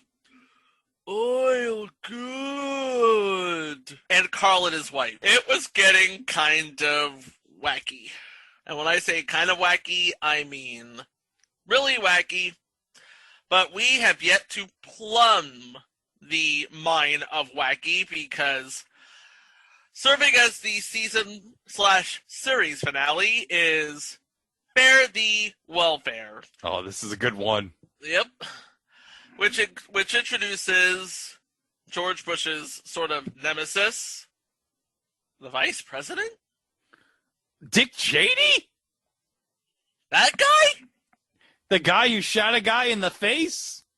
That guy? That guy?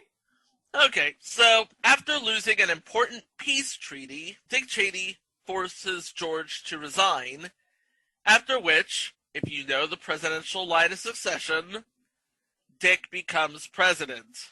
Oh no, this is not good. At which point, the name of the show changes to, and I am not kidding. Oh, this is even better than the Winds of Whoopi. That's my dick.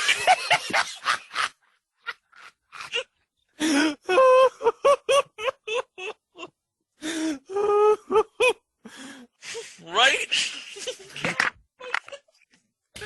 Oh, jeez, it's like I can't finish this. I can't even finish this. Okay. Okay. You know what? Play the clip. Yeah, let's play the theme song. He's the president in residence, he's kind of in charge. He's got the whole country saying, that's my dad. Life is hard, that's the price of fame. When you're president, everyone knows your name. Hey, what's that there? It's my dad. I can't believe he's actually in the White House. That's our man. That's my dad.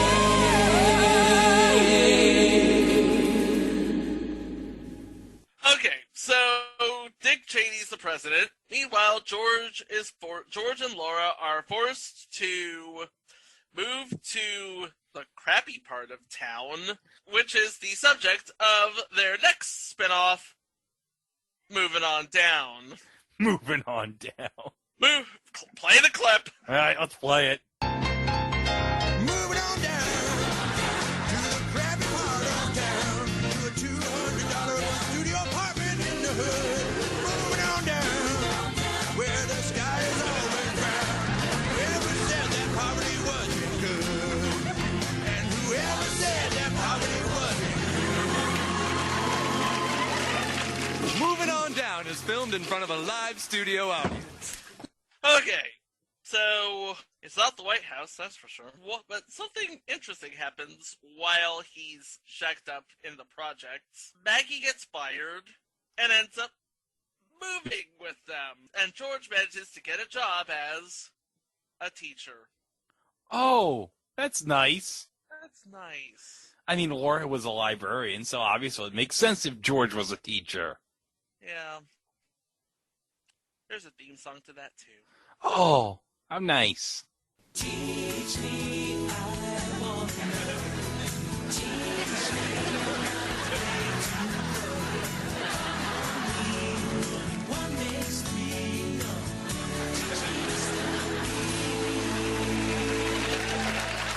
Teach Me, Mr. B is filmed in front of a live studio audience. But George wasn't done. Oh, no? No. He was also a bartender. He was a bartender? He was a bartender. Oh, my goodness. And guess what? Well, how'd this go? Drinking and joking and having fun with my friends. I like my beer with a shot of laughter. I hope I can beat this cancer so it Brouhaha is filmed before a live studio audience. Oh, that's horrible. Yeah. But he has another job. Oh, okay. Yeah, he's a writer at a magazine. Oh, that's great. He's a writer at a magazine. Yeah, there's a theme song for that, too. Hit Oh! it. You know that it's witty banter, supermodels and poetry, poetic language, and the wittiest banter of all is me.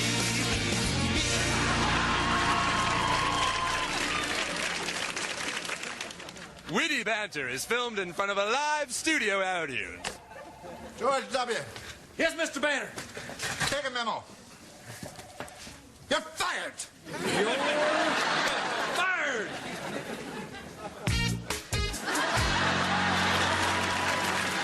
Yeah, they were getting really, really, really creative at this point.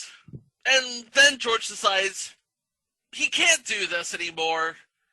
He wants his old life back. He wants his old job back.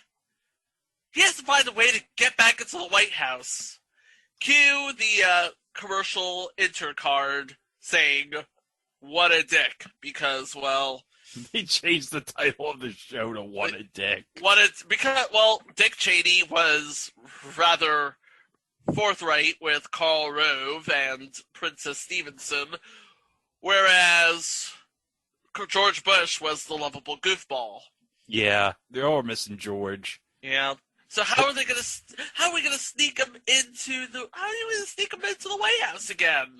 Well, guess what happens, Chico? He becomes a professional wrestler. Is there a theme song to this? That will come later. It's just George thinks that he's a loser, and so he just becomes a jobber wrestler in a mask called the Mysterious Loser. Okay. So George is now a wrestler. He's in a mask. He's a mysterious loser. And so he faces the champion of the wrestling federation he's in. And He's got the big gold WCW title belt, the wrestler he's facing, that legendary big gold belt that Ric Flair would have. Yeah. And so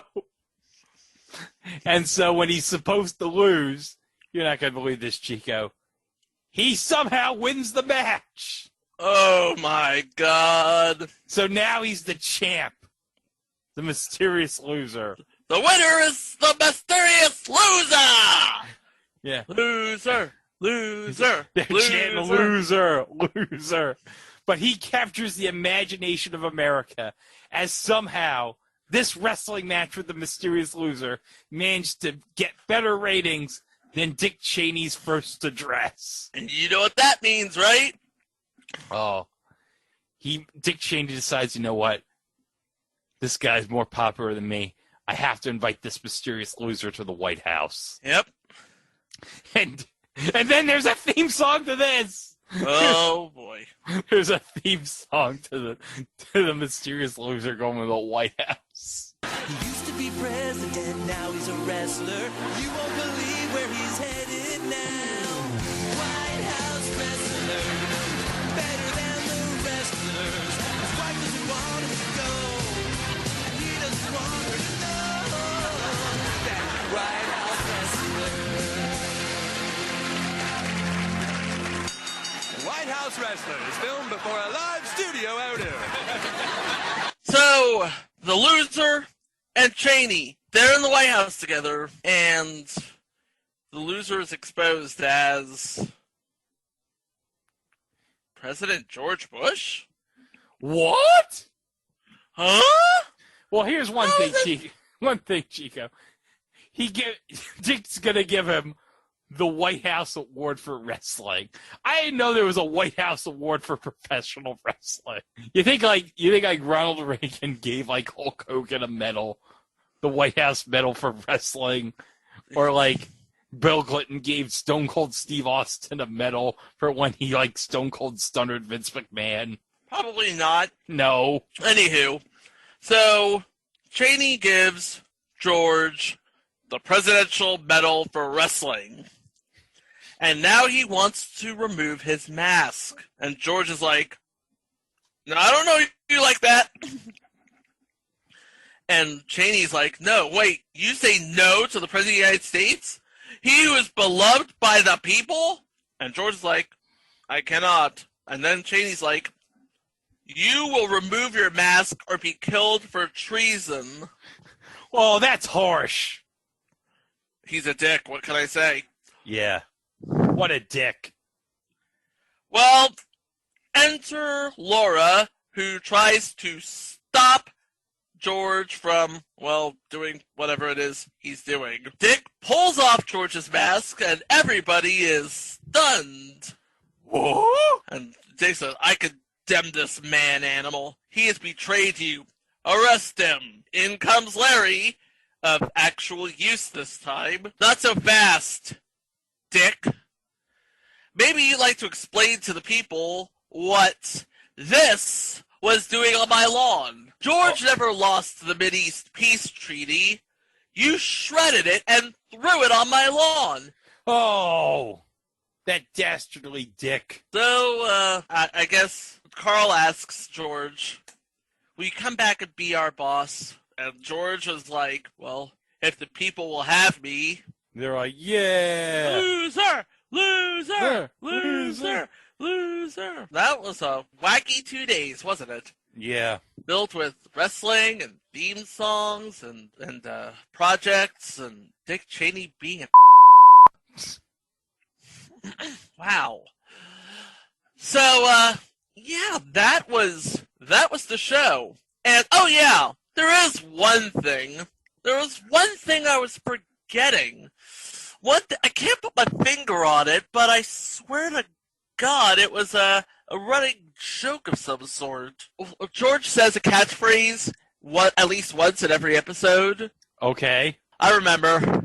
Okay. Oh, Laura, one of these days, Laura, I'm gonna punch you in the face. Oh. That's just funny. So what happened? Because it was like this show was incredibly cleverly written. Yep. And also incredibly cleverly acted. So what happened? Well, again, it was released in the spring of 2001, about 5 or 6 months before 9/11 happened. But that really wasn't. I mean, you could say that was a really big reason, but it wasn't the only reason that this show lasted as short as it did. What was the reason? Okay, remember what I said, that the episode Eeny, Meeny, Miny, Murder had a bear, an animatronic bear, an actor in a bear suit, and a puppet? Yes. That ended up breaking budget. Oh. And according to Stone and Parker, they said it was $1 million an episode, and basic cable in 2000 wasn't like basic cable now. You couldn't just have $1 million per episode show on Comedy Central. Another such episode cited for such costs was, and again, this is also going to be on a future episode, Strip Mall.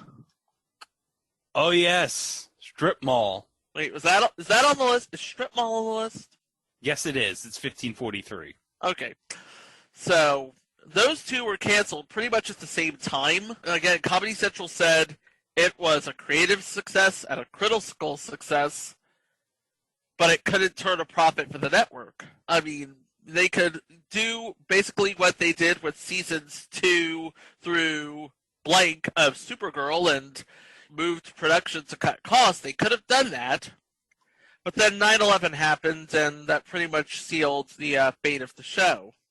Yeah, even if this show, was renewed, it probably would have been canceled after 9/11 happened, because making fun of George W. Bush after 9/11 was kind of no bueno.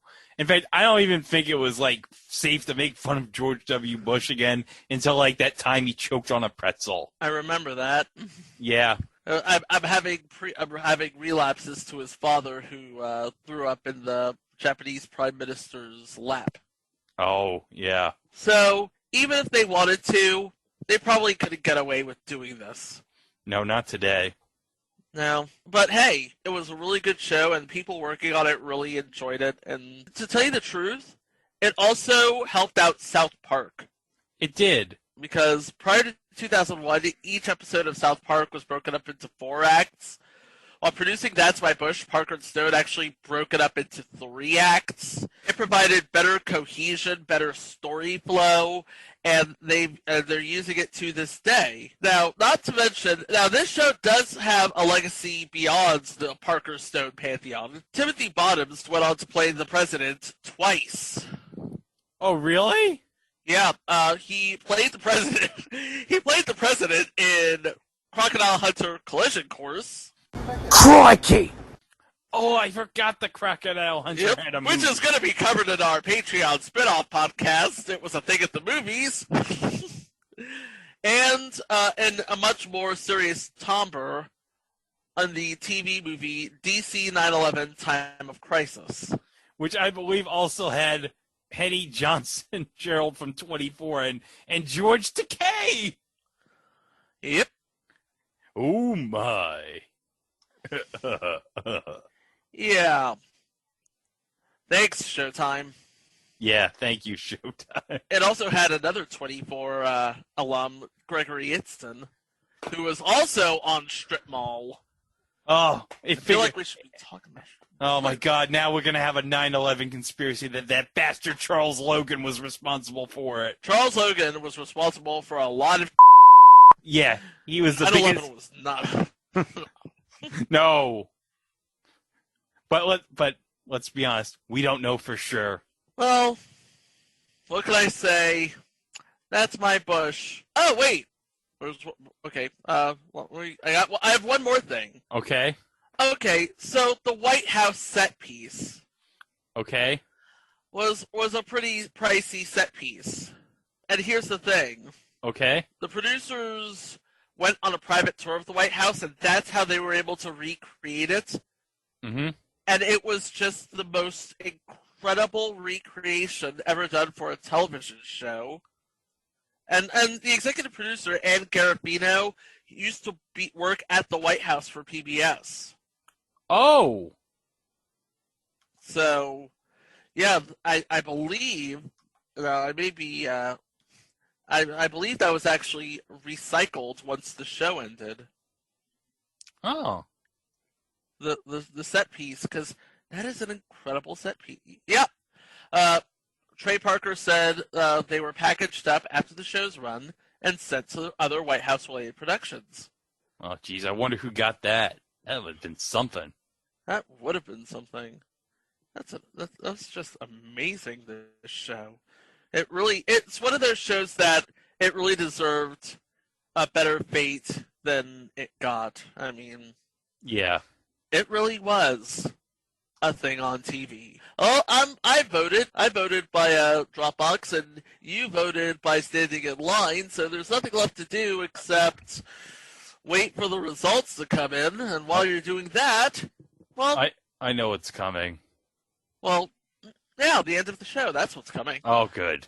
Yeah, while you're doing that, you can listen to the previous 105 episodes of this show on itwasathingontv.com. There you'll find more about the show, more about us, all of our social media feeds, and other sort of tomfoolery we have lingering around. Remember, we're on all social media at It Was a Thing on TV, be it Facebook, Twitter, Instagram, Tumblr, all the social medias. Oh, and also, we're on YouTube now. That's right. You can stream all the It Was a Thing on TV episodes on YouTube whenever you want. And you can also listen to us on the Place to Be Nation Pop. That's right. Yeah, right now I'm trying to, as we do this, I think I'm going to, on the Wednesday drop, which it'll be like 101, 102, 103. So we're going to try to catch up because I released 99 and 100 as separate episodes. So. I gotcha. But as always, remember to like, comment, and share, because sharing is caring. And one of the things we shared is that the next episode that we're going to do was a viewer's choice episode.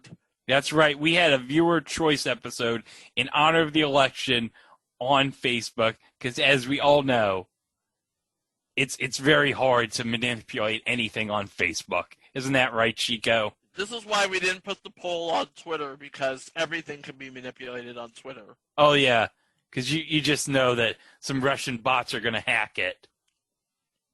You've been reading election Twitter too, huh? Yeah.